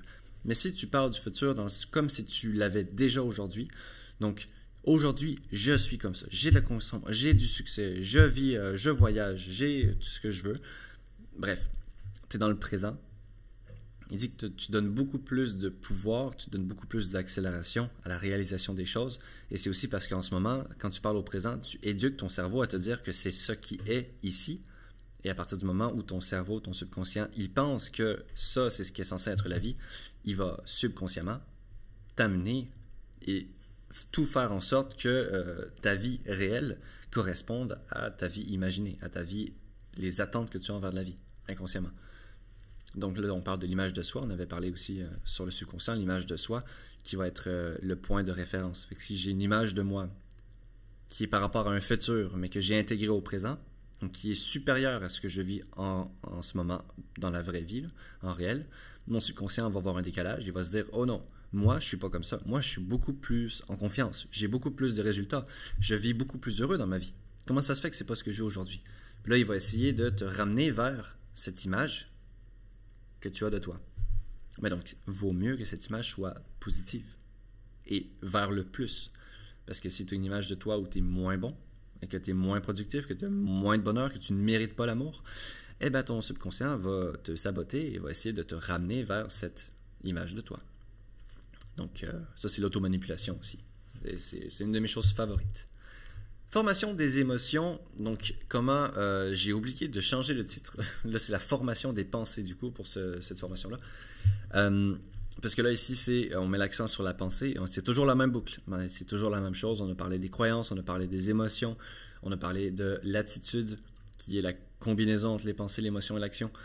Et là, on est rendu plus sur les pensées. Donc, quand on met une emphase sur la création active de pensée, ça va amener une modification des émotions, des actions, de style de vie, des expériences qu'on vit, des croyances qu'on a. Et ça va changer notre vie. Donc, les gens qui ont écrit des livres sur pourquoi est-ce que les croyances changent notre vie, ils ont raison. Ceux qui ont écrit un livre sur est-ce que l'émotion est la chose la plus importante qui va changer ta vie, ils ont raison. Les gens qui vont dire que tes actions sont les choses les plus importantes qui vont changer ta vie, ils ont raison aussi. Parce que ça fait toute partie de la même boucle. La pensée, c'est seulement une des 3 dimensions. Donc là, j'en parlais souvent par rapport à l'apprentissage et à la prise de conscience. Je disais aux gens, quand tu penses à quelque chose, c'est bien joli, mais on se rend compte parfois qu'on pense à un problème et on y pense tellement qu'on finit par se dire qu'il n'y aura pas de solution. Et un jour, on en parle à quelqu'un et en parlant à quelqu'un, c'est comme évident et on le voit juste en face de nous qu'il y a une solution et que c'est hyper facile. Mais tant qu'on n'en a pas parlé, on n'a pas réussi à prendre conscience, on n'a pas réussi à voir différemment et à trouver la solution. Et c'est là que j'ai commencé à comprendre qu'il y avait 3 dimensions. La dimension intérieure, donc comment est-ce qu'on se parle dans notre tête, la pensée, les images, l'imaginaire et tout ça. La deuxième, ça va être la parole et l'écoute. Quand je parle, je m'entends parler, mais aussi je peux écouter l'autre personne. Et quand j'écris, là j'ai mis écrit, entendre, mais il aurait fallu même que je mette écrire, voir. Parce que du coup, je me suis trompé. C'est pas la parole et l'écoute, c'est écrire et voir. On va le modifier ici, en direct. Écrire, voir. Voilà. Donc ici, c'est écrire et voir. Puisque les choses que j'écris, je me vois en train d'écrire ou je peux lire un texte. Et donc, d'écrire son problème, de parler de son problème et de penser à son problème, ça amène 3 dimensions différentes qui offrent 3 types de prise de conscience différentes ou 3 approches différentes à un même problème. Et donc, si on engage les 3 dimensions, on a plus de chances d'avoir une prise de conscience sur quelque chose. C'est pour ça que mon développement personnel à moi se fait très très rapidement parce que j'ai énormément de pensées. Je parle de mes pensées à travers mes lives ou à travers les discussions ou des formations. J'écris mes pensées parce que je veux les structurer puis je veux m'assurer que ce que je partage est clair et que ça va aider. Et puis en même temps, j'écoute mes vidéos aussi après les avoir publiées, etc. Et je vois le texte que j'ai écrit, etc. Et donc, vu que j'engage les 3 dimensions, mon évolution se fait très rapidement et de manière très efficace. Le tunnel filtré des pensées. Alors, les pensées vont être influencées et filtrées aussi par l'ego, par l'état émotionnel présent, par mon état d'esprit, par les croyances, la culture, les expériences personnelles, par les programmes que j'ai créés ou les programmes de survie qui ont toujours été là, ou par aussi mon état énergétique. État énergétique, je veux parler de l'énergie, de vraiment est-ce que tu es fatigué, est-ce que tu es en forme, est-ce que tu pètes le feu, ou alors tu te sens très bas ou très lent. Enfin, personnellement, mon état énergétique va avoir une grande influence sur la qualité de mes pensées et sur l'orientation de mes pensées. Donc c'est sûr que si je suis influencé ou identifié à mon ego, eh bien, je vais penser comme un ego. Donc mes pensées vont être des pensées d'ego. Si je suis triste et que je suis identifié à ma tristesse, mes pensées vont être des pensées d'une personne triste. Or, ça, ce n'est pas ce qui doit être. C'est juste une proposition. C'est comme ça qu'on apprend à vivre, mais c'est pas comme ça qu'on devrait vivre, dans le sens où c'est pas la seule solution. Donc, quand on se désidentifie de nos émotions, on voit et on entend même nos pensées négatives, nos pensées tristes, mais on ne devient pas cette personne. On peut décider aussi, on peut même penser à des trucs super drôles et pleurer, penser à des trucs super joyeux et être en colère et triste quand on est désidentifié. Parce qu'on sait que les pensées qui sont de la colère, etc., c'est pas les nôtres. C'est juste celles qui viennent avec l'émotion, avec l'état émotionnel. Pareil avec l'état d'esprit, pareil avec les croyances. C'est pas parce que je pense que quelqu'un est moche, parce qu'il est roux, que c'est vrai. C'est juste parce que peut-être dans mon éducation et dans mon enfance, ou avec toutes les blagues qu'on a fait dans mon enfance, on me dit que les roux étaient moins beaux. Or, c'est complètement faux. Dans la réalité des choses, c'est pas une couleur qui va déterminer la beauté de quelqu'un. Donc, ça peut arriver parfois de voir des femmes ou des hommes magnifiques et super sexy qui sont roux. Mais mes croyances peuvent m'empêcher de penser d'une manière neutre. Et donc, comment sortir du tunnel de l'esprit?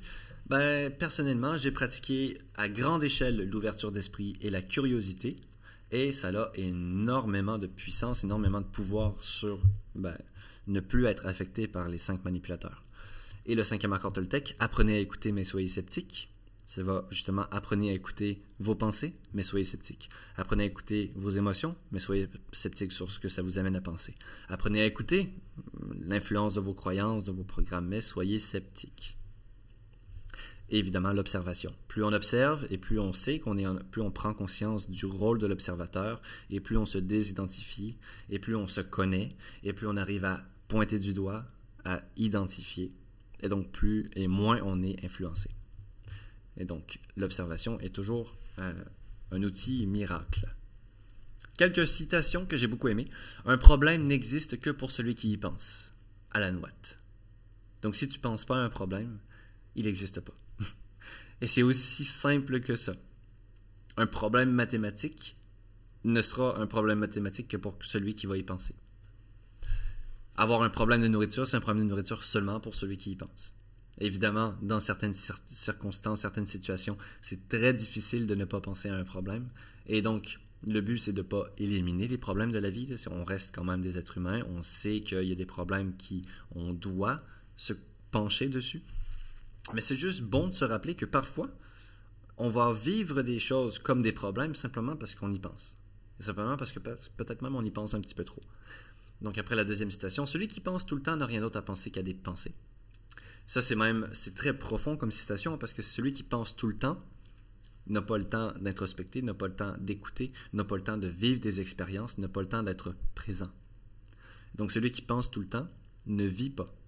Il ne fait que recycler ce qu'il a pensé par rapport à ces derniers jours. Et donc, vu qu'il ne fait pas de nouvelles expériences, il ne peut pas penser à des expériences, il va juste penser à ses pensées. Il va penser à ses pensées qu'il a eues hier et avant-hier, etc. Fait que celui qui pense tout le temps n'a rien d'autre à penser qu'à des pensées. Dans le sens où celui qui pense moins, ça lui donne l'opportunité de penser à du vécu, de penser à des expériences, de penser à la vie, de penser à autre chose. Parce qu'il prend le temps de vivre, pas juste penser. Ce que tu peux garder dans ta tête, tu peux le garder dans tes mains. Bob Proctor, et ça c'est une citation qui est très puissante par rapport aussi au subconscient. Tout ce que tu gardes dans ta tête suffisamment longtemps devient réel. Et ça, il est profondément convaincu là-dessus, Bob Proctor, que si tu te maintiens cette image de toi musclé avec, je sais pas, un chèque d'1 million et avoir une belle femme ou un bel homme, ou peu importe à quel point ça pourrait être superficiel ou spirituel comme objectif, on s'en fout, tu le gardes suffisamment longtemps dans ta tête et que tu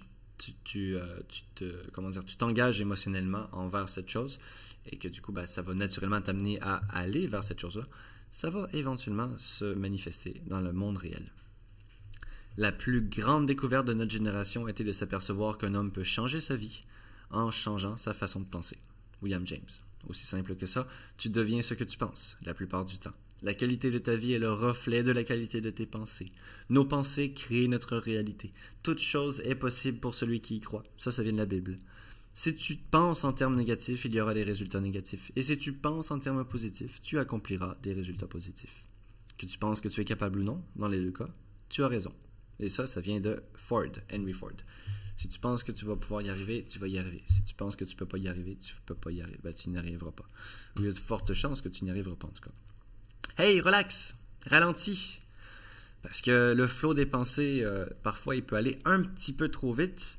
Et on se rappelle aussi que la physiologie influence le mental et vice-versa. Donc, si tu relaxes physiquement, tu vas influencer ton esprit à relaxer aussi. Si tu parles plus doucement, tu vas influencer ton esprit à penser un petit peu plus doucement.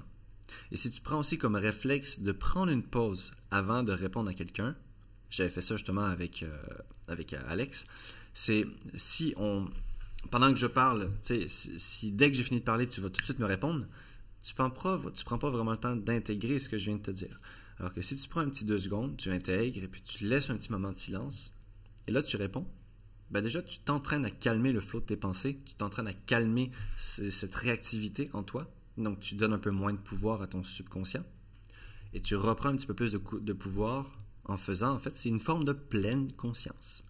Donc ralentis consciemment, et le corps et le mental s'adapteront. Ralentis à la vitesse à laquelle tu parles, à laquelle tu penses, à laquelle tu réponds. Et ça va être un moyen d'aider aussi de sortir du monde de la survie. N'essayez pas d'arrêter d'avoir des pensées dérangeantes ou invasives. Ça, c'est une personne que j'ai adoré son explication sur Internet.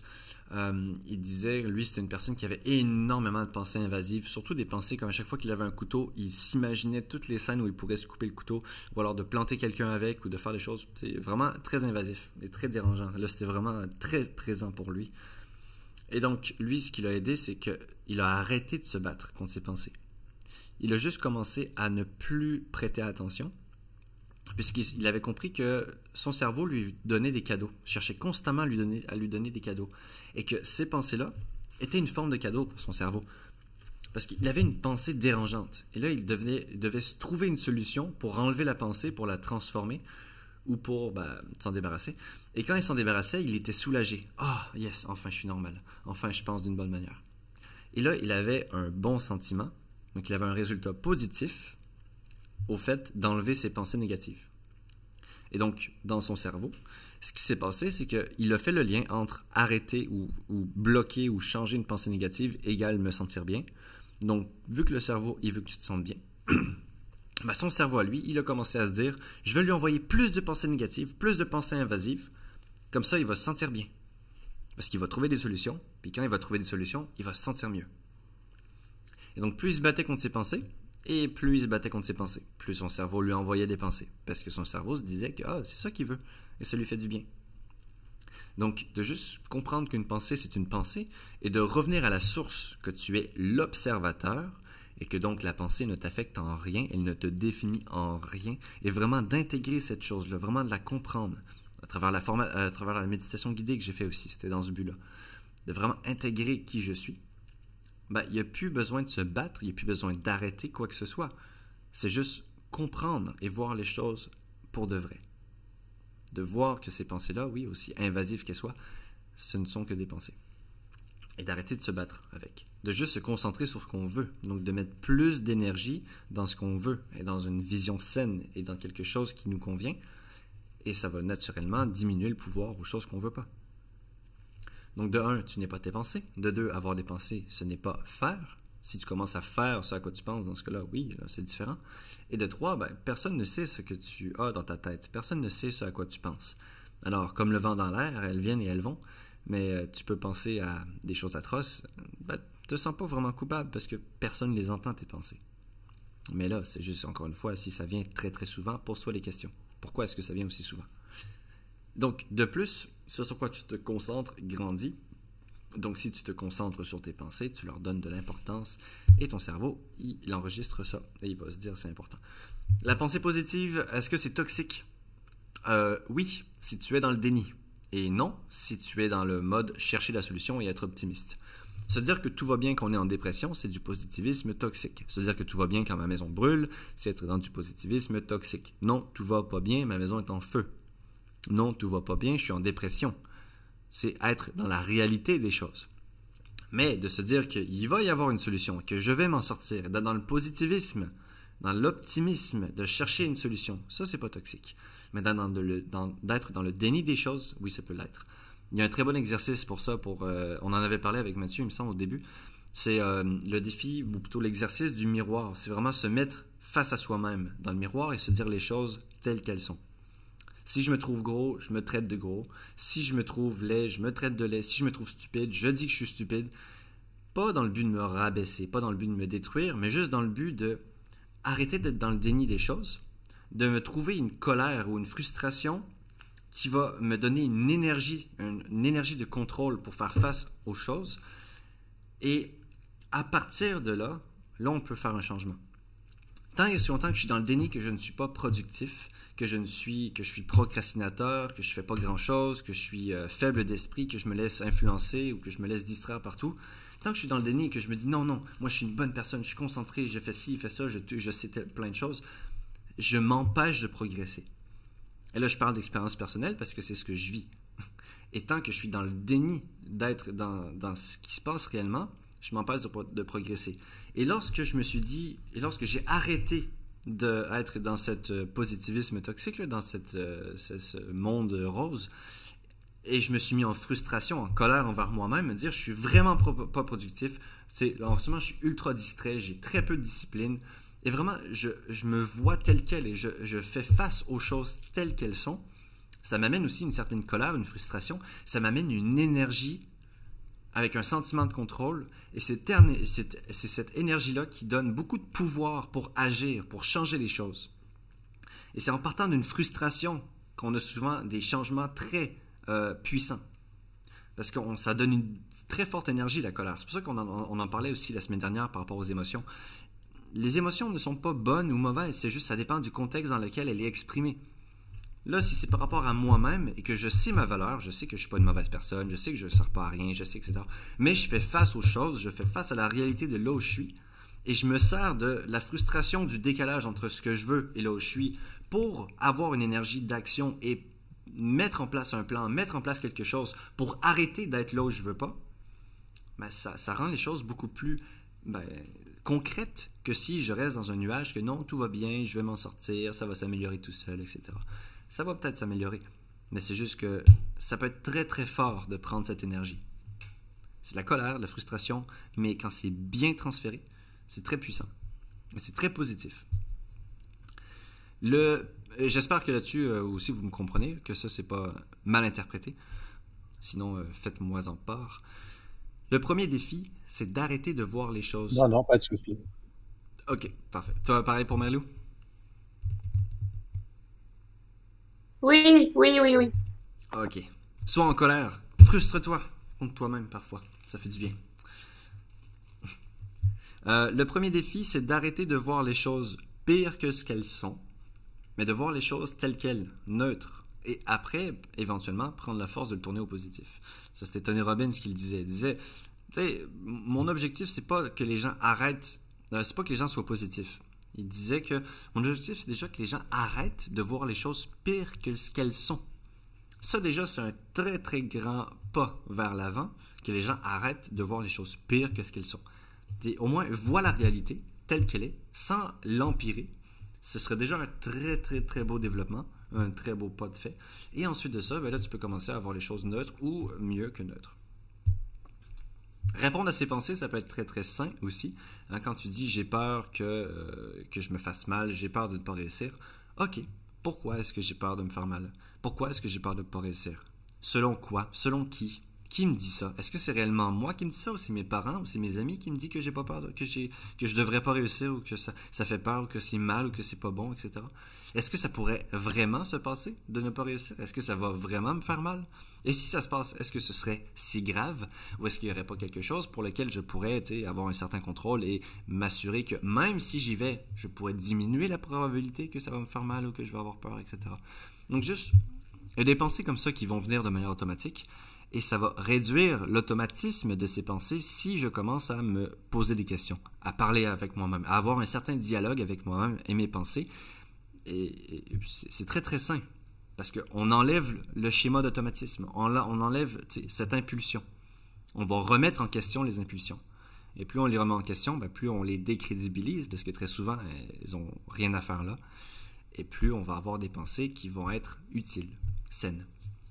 Et ça, c'est un très, très gros point. On a quasiment fini. La légitimité, l'intégrité. J'en ai parlé beaucoup avec l'ego. J'en ai parlé avec les émotions.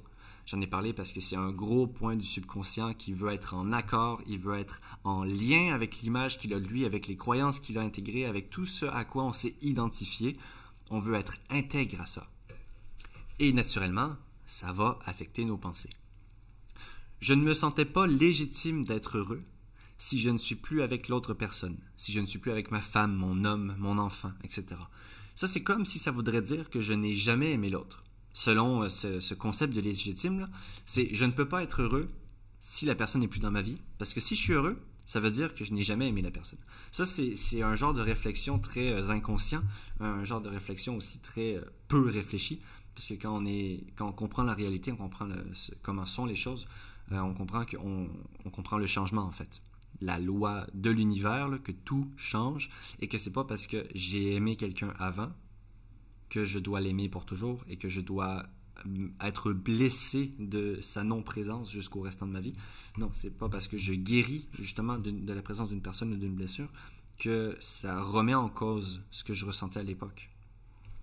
Donc si j'aime quelqu'un, que la personne me quitte et que ça ne me fait rien, c'est pas parce que je ne l'aime pas, c'est peut-être juste que j'ai appris à me détacher. Mais, ou alors si ça me fait quelque chose, mais que 2 semaines après, je redeviens heureux, c'est pas parce que je l'ai jamais aimé non plus. C'est pas parce que je l'ai oublié. C'est pas parce qu'elle ne représente plus rien dans ma vie. C'est juste que je me suis détaché, j'accepte les choses telles qu'elles sont et je comprends le changement.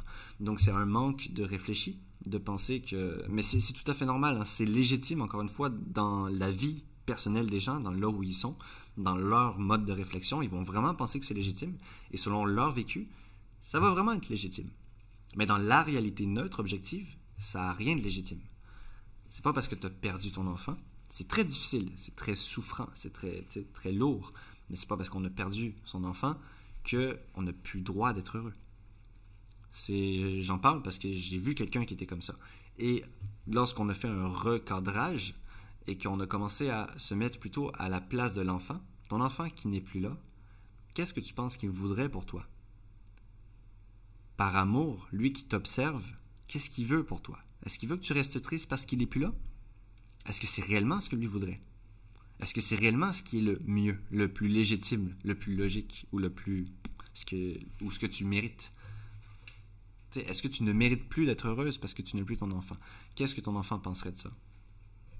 Et quand on se pose ce genre de questions-là, qu'on commence à recadrer un petit peu, la personne finit par se rendre compte que non, mon enfant, ce qu'il voudrait, ou s'il m'observe en ce moment, tout ce qu'il voudrait, c'est mon bonheur.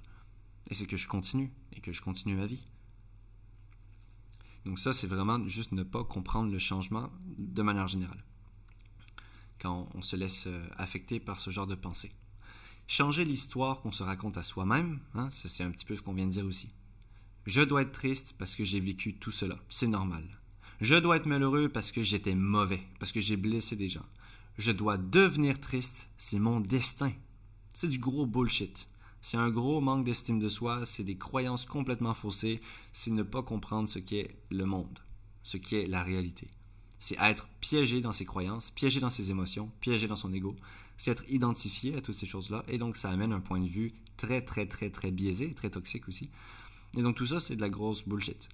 De manière générale, quand on est négatif ou quand on est très pessimiste envers soi-même ou ce qu'on mérite, c'est du bullshit.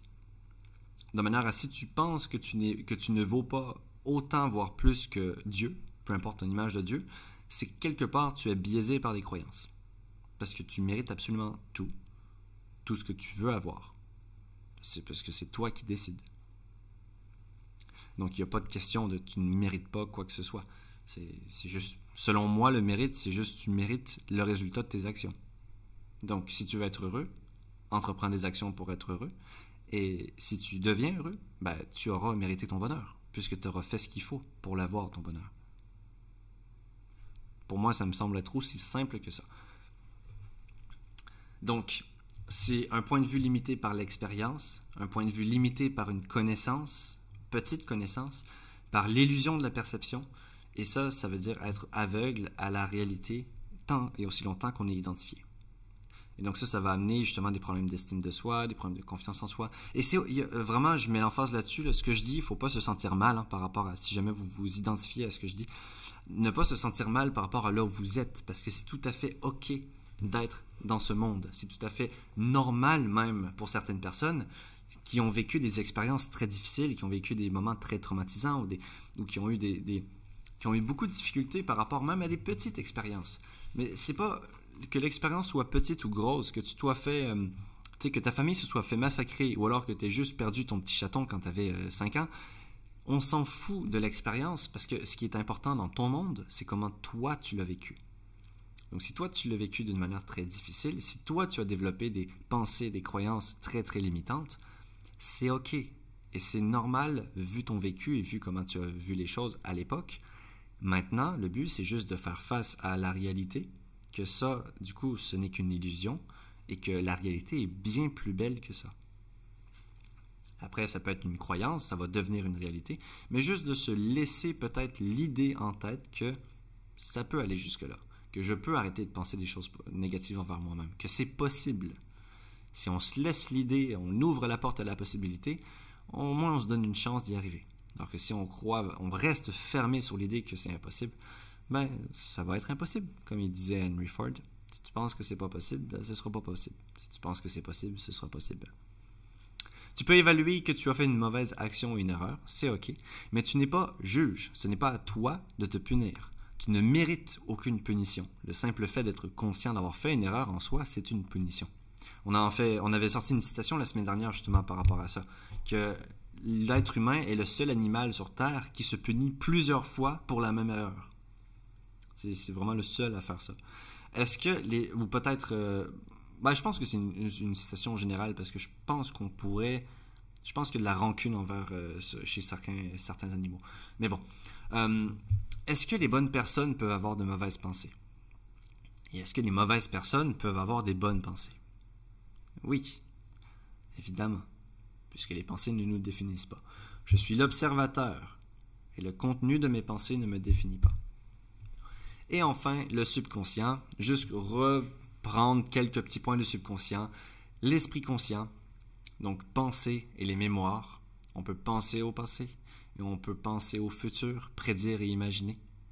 Et toute pensée maintenue suffisamment longtemps ou à répétition s'ancre dans le subconscient. Donc la répétition, l'engagement émotionnel, on s'en rappelle aussi des influenceurs. Et complètement, le subconscient aussi est complètement conscient de tous les ressentis du corps. Donc quand on pense et que c'est des pensées impulsives, ça peut tout simplement être une réaction à un ressenti du corps que nous consciemment on n'a pas accès. Mais le subconscient, lui, est complètement conscient de tous les ressentis. Donc, parfois, on va avoir des pensées dues à des intuitions par rapport à l'environnement, dues à des intuitions ou des ressentis ou des émotions qu'on vit. Et c'est pour ça que parfois, on va penser que nos pensées sont venues de nulle part ou alors qu'elles n'ont pas lieu d'être. Mais très souvent, elles ont lieu d'être. C'est juste que c'est très, très, très subtil. Donc, c'est juste de se laisser une idée, la porte ouverte, encore une fois, à la possibilité que il y aurait une raison et que ce serait une réaction à quelque chose. Parfois, ce serait peut-être même je pense pas. J'aurais pas envie de dire que c'est une création parce que pour moi, ce serait peut-être plus du channel, plus capter quelque chose par rapport à l'environnement, par rapport à la vibration de la pièce des autres personnes, des pensées des autres gens. Peut-être qu'on pourrait capter des choses, mais ça reste que c'est pas de la création. Pour moi, il y a juste le conscient qui peut créer. Récupérer la conscience des sensations du corps en pratiquant l'observation, c'est déprogrammer au plus profond du subconscient les schémas de réponse et de réaction. Donc là, on brise les sankaras, la réponse émotionnelle de rejet ou de manque, de rejet ou de manque, et donc c'est la source de souffrance. Et donc, de se pratiquer encore une fois là-dessus, ben, ça va aussi réduire la puissance des réactions dans notre vie, et donc réduire aussi les pensées qui vont être un petit peu impulsive. On ne pense, donc en conclusion, on ne pense pas qu'avec des mots. C'est un outil de communication entre le conscient et le subconscient, d'après moi, et bien d'autres, hein, c'est bien plus que ça. Et donc ce qu'il s'y passe semble réel, à un tel point qu'on peut confondre le réel au virtuel parfois. Les expériences qu'on vit sont aussi réelles, dans le sens où même si ce n'est pas réel, c'est réel pour nous, parce qu'on le vit. Donc même si c'est dans notre tête, même si c'est qu'un monde imaginaire, on en fait réellement l'expérience. Donc, c'est à nous aussi de décider ce qu'on retranscrit dans le monde réel, ce qu'on a expérimenté. C'est à nous de décider comment on le perçoit, quel sens on lui donne, dans quelle direction ça s'en va.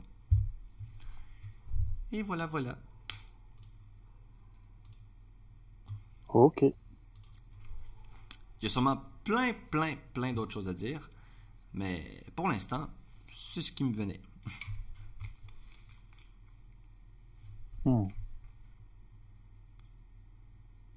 C'est déjà un bon Oh, bah, il y a début. plein de questions. Oui. Est-ce qu'il y a des choses principalement là, qui vous ont touché ou qui vont faire réfléchir là-dessus?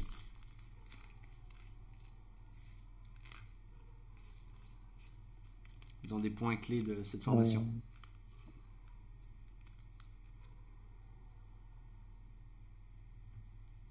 Bah, qu'on est libre de penser ce qu'on veut, qu'on fait attention quand ça sort, c'est des paroles, et là c'est pas n'importe quoi.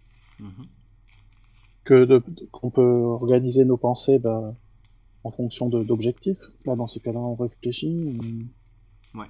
Et puis puis le côté se remplir de pensées négatives, ça n'aide pas à sortir du positif concrètement dans la vie, quoi. Comme il en parle dans la vidéo sur l'attitude, Earl Nightingale. Oui, bah exactement ça. Ouais. Ben, c'est dans les conclusions à la fin, il dit penser négatif, ça sert absolument à rien, ça t'amène à rien. Donc autant être positif, tout simplement. Et toi, Marilou? T'as suivi un petit peu? Oui, j'ai suivi. Ben, je sais pas quoi dire. Ok. Tu pourras prendre le temps d'y penser si tu veux. Exactement, je vais y réfléchir. Oui, encore mieux. C'est un objectif derrière. Non, c'était. Oui, après, nos pensées pas. Le fait, sur nos pensées positives, que certaines peuvent être toxiques. Du coup, c'est intéressant de se dire, ben, sur le moment, quand ça va pas, ben, faut pas dire, ok, ça va. Ouais. Ouais, de pas être dans le déni des choses. Voilà, surtout en ce moment, c'est à la mode d'être positif. Et du coup, bah, je pense que tout le monde fait cette erreur. Enfin, tout le monde. Beaucoup de gens font cette erreur. Ouais, c'est pour ça que au début, j'avais vu une vidéo comme ça d'une personne qui disait le positivisme, là, c'est toxique, c'est du bullshit, c'est de la connerie, il faut arrêter. Et moi, j'étais comme, what? Qui ose dire qu'être positif, c'est toxique? Fait que je comprenais pas du tout, mais je suis resté ouvert d'esprit, je suis resté sceptique, mais j'ai appris à écouter. Et j'ai écouté son discours, et puis je me suis rendu compte que non, il avait un point très valide, que effectivement, non, être trop positif, être dans l'extrême du positif, c'est du coup sortir de la réalité. Parce que le monde ne peut pas être que positif, il y a une balance, hein, un équilibre. On ne peut pas être que beau, on ne peut pas être que intelligent. On va avoir toujours une balance. Donc, Après, trop de positivisme sans action, c'est pas terrible non plus, quoi. Enfin, il faut savoir faire les deux, quoi. Oui. Après, c'est pour ça qu'on dit que nos pensées ne nous déterminent pas. Si on pense et qu'on n'agit pas, au final, à quoi bon penser? Il y avait une blague que j'aimais bien avec un curé qui était en train de s'enliser. Il a marché dans des marais, dans des sables mouvants, et il s'enfonce, et il arrive plus à s'en sortir. Il y a les pompiers qui passent une première fois, qui disent, oh là là, mon père, vous avez l'air bien embêté, vous voulez qu'on vous sorte de là? Et puis le curé, il dit, non, non, c'est bon, Dieu va me sauver. Ah, d'accord, ok. Il repasse un peu plus tard, il en a au-dessus du nombril, il est toujours pas sorti de là, mais il dit, vous êtes sûr qu'on ne peut pas vous sortir? Non, non, Dieu va me sauver. Et puis à la fin, il est là il manque se noyer, et puis il repasse une troisième fois. Et à chaque fois, non, non, non, laissez-moi, Dieu va me sauver. Et puis il finit par mourir. Et puis il arrive au paradis, et puis là il voit Dieu, et puis il lui dit, mais pourquoi tu m'as pas sauvé? Puis l'autre il lui dit, ben, je t'ai envoyé 3 fois les pompiers. Qu'est-ce que je peux faire de plus? Voilà. Donc Ouais. ça fait rigoler, mais ça a une base où c'est vrai que faut sortir les doigts et puis il faut saisir les occasions et faut agir, quoi, parce que si on est juste dans l'attente de se dire tout va bien, ben, ça va pas, quoi. Ça me fait penser à une autre métaphore aussi par rapport à Dieu. Que tout ce que tu demandes, tu le reçois, mais juste pas forcément de la manière que tu pensais le recevoir. Mais tu sais, parfois tu vas demander du pain, et là dans ta vie tu vas avoir de la farine, tu vas avoir du lait, tu vas avoir des œufs, tu vas avoir du sucre, etc. Et tu vas avoir tout ce qu'il te faut pour faire ton pain, il faut juste que tu le fasses. Mais tu vas pas recevoir du pain peut-être en tant que tel. Tu sais, par exemple, tu vas dire, ah, je veux avoir 10 000 $. Bon, peut-être que tu vas rencontrer une personne qui va te parler d'une opportunité, et puis tout va être présenté en face de toi pour aller vers ton objectif, pour l'avoir. Mais vu que c'est pas directement ce que tu as demandé, parfois on va être aveugle à cette chose-là, mais c'est juste parce que c'est comme si Dieu te donne tous les outils pour construire toi-même ce que tu veux. Pas forcément directement ce que tu as demandé. Et c'est pour ça aussi que je pense qu'il est très utile et très important de mettre l'emphase sur, et ça c'est dans les prophéties des Andes. J'ai une amie aussi qui met beaucoup d'emphase là-dessus, sur les synchronicités. Parce que de se concentrer sur les synchronicités dans notre vie, c'est justement essayer de chercher au mieux qu'on peut les éléments qui sont dans notre vie. Comment est-ce qu'on peut faire que ces éléments-là vont nous amener vers là où on veut? Comment se servir de ce qui nous est présenté dans notre vie pour accomplir nos objectifs, ou pour avancer, pour suivre, à être guidé, etc. Et donc c'est très sain de, je trouve, penser comme ça. Après, bon, faut pas être dans le déni non plus, faut pas être dans l'extrémisme de se dire que tout est synchronicité et de partir dans un délire. Mais c'est intéressant de s'y consacrer. Donc c'est quoi? C'est faire attention aux signes qu'on a autour de nous? C'est faire attention principalement à... C'est être conscient de certaines choses qui t'arrivent et qui peuvent te faire penser à que... Ah, je sais pas. Oui, des signes. C'est par exemple, je sais pas, tout d'un coup tu commences à voir, tu rencontres une personne et puis la personne te parle du Mexique. Et puis toi, tu t'étais posé quelques jours avant l'idée que où est-ce qu'il faut que j'aille dans mon prochain voyage? Est-ce qu'il faudrait que j'aille au Mexique ou est-ce qu'il faudrait que j'aille au Pérou? Mais là, je pense que le Pérou, ce serait vraiment cool. Mais là, le jour d'après, tu rencontres quelqu'un qui te parle du Mexique et dit « Ah, c'était vraiment cool le Mexique, j'ai adoré et tout, il faudrait vraiment que tu y ailles. » Et puis dans 3 jours après, tu vas...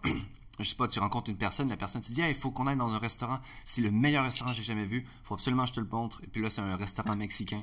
Et puis, bon bref, ce genre de synchronicité, c'est ce genre de liaison plus ou moins qui ont l'air hasardeuses, mais qui sont comme liées à ce que tu veux. Et ça pourrait te guider vers une décision, vers une réponse. D'accord, ok. Après, c'est ça, c'est à faire attention avec ça aussi, là. C'est pas tout qui sont des signes.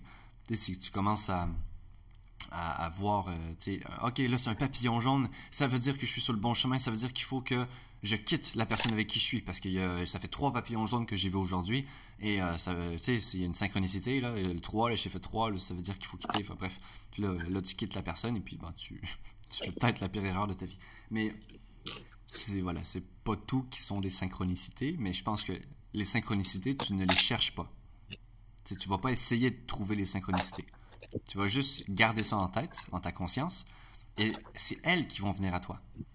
C'est-à-dire que si par exemple tu penses que les synchronicités, ça va être des répétitions de chiffres, 2, 2, 2, 2, 4, 4, 4, 5, 5, 5, ben, si pour toi tu donnes un sens à certaines répétitions de chiffres, tu vas pas essayer de chercher et de regarder à chaque fois à quelle heure il est, puis tu vas regarder les plaques des voitures, tu vas pas essayer de regarder activement partout pour trouver ça, parce que là, tu vas juste biaiser la chose, tu vas enlever le hasard. Tu vas juste chercher. Mais comme il dit Bob Proctor, Ça t'arrive au moment où tu t'attends le moins, quoi. C'est ça. Par exemple, moi, dans mes relations en couple, les moments où j'ai eu les plus belles rencontres, c'est là où j'ai arrêté, c'est quand j'ai abandonné de chercher. C'est-à-dire que je cherchais pendant plusieurs mois, puis à un moment donné, j'étais juste comme, oh, ça sert à rien de chercher. Et là, quelques semaines après, poum, ça me tombe dessus. Au moment où je m'y attendais le moins. Fait que c'est... Ouais. Comme il dit Bob Proctor, c'est do and let God. Donc tu fais ce qui te semble être le mieux à faire par rapport à ce que tu veux faire, et tu laisses la vie t'apporter les résultats d'une manière qui ne sera pas forcément celle à laquelle tu t'attends, mais ça va rester quand même quelque chose qui va être généralement en lien. Après, il faut savoir s'écouter aussi. Évidemment. Ce genre de choses, tu peux ne pas les voir si tu ne te connais pas ou si tu ne sais pas t'écouter. Suis ton cœur, comme on dit. L'intuition, quelque chose à développer aussi. Ouais.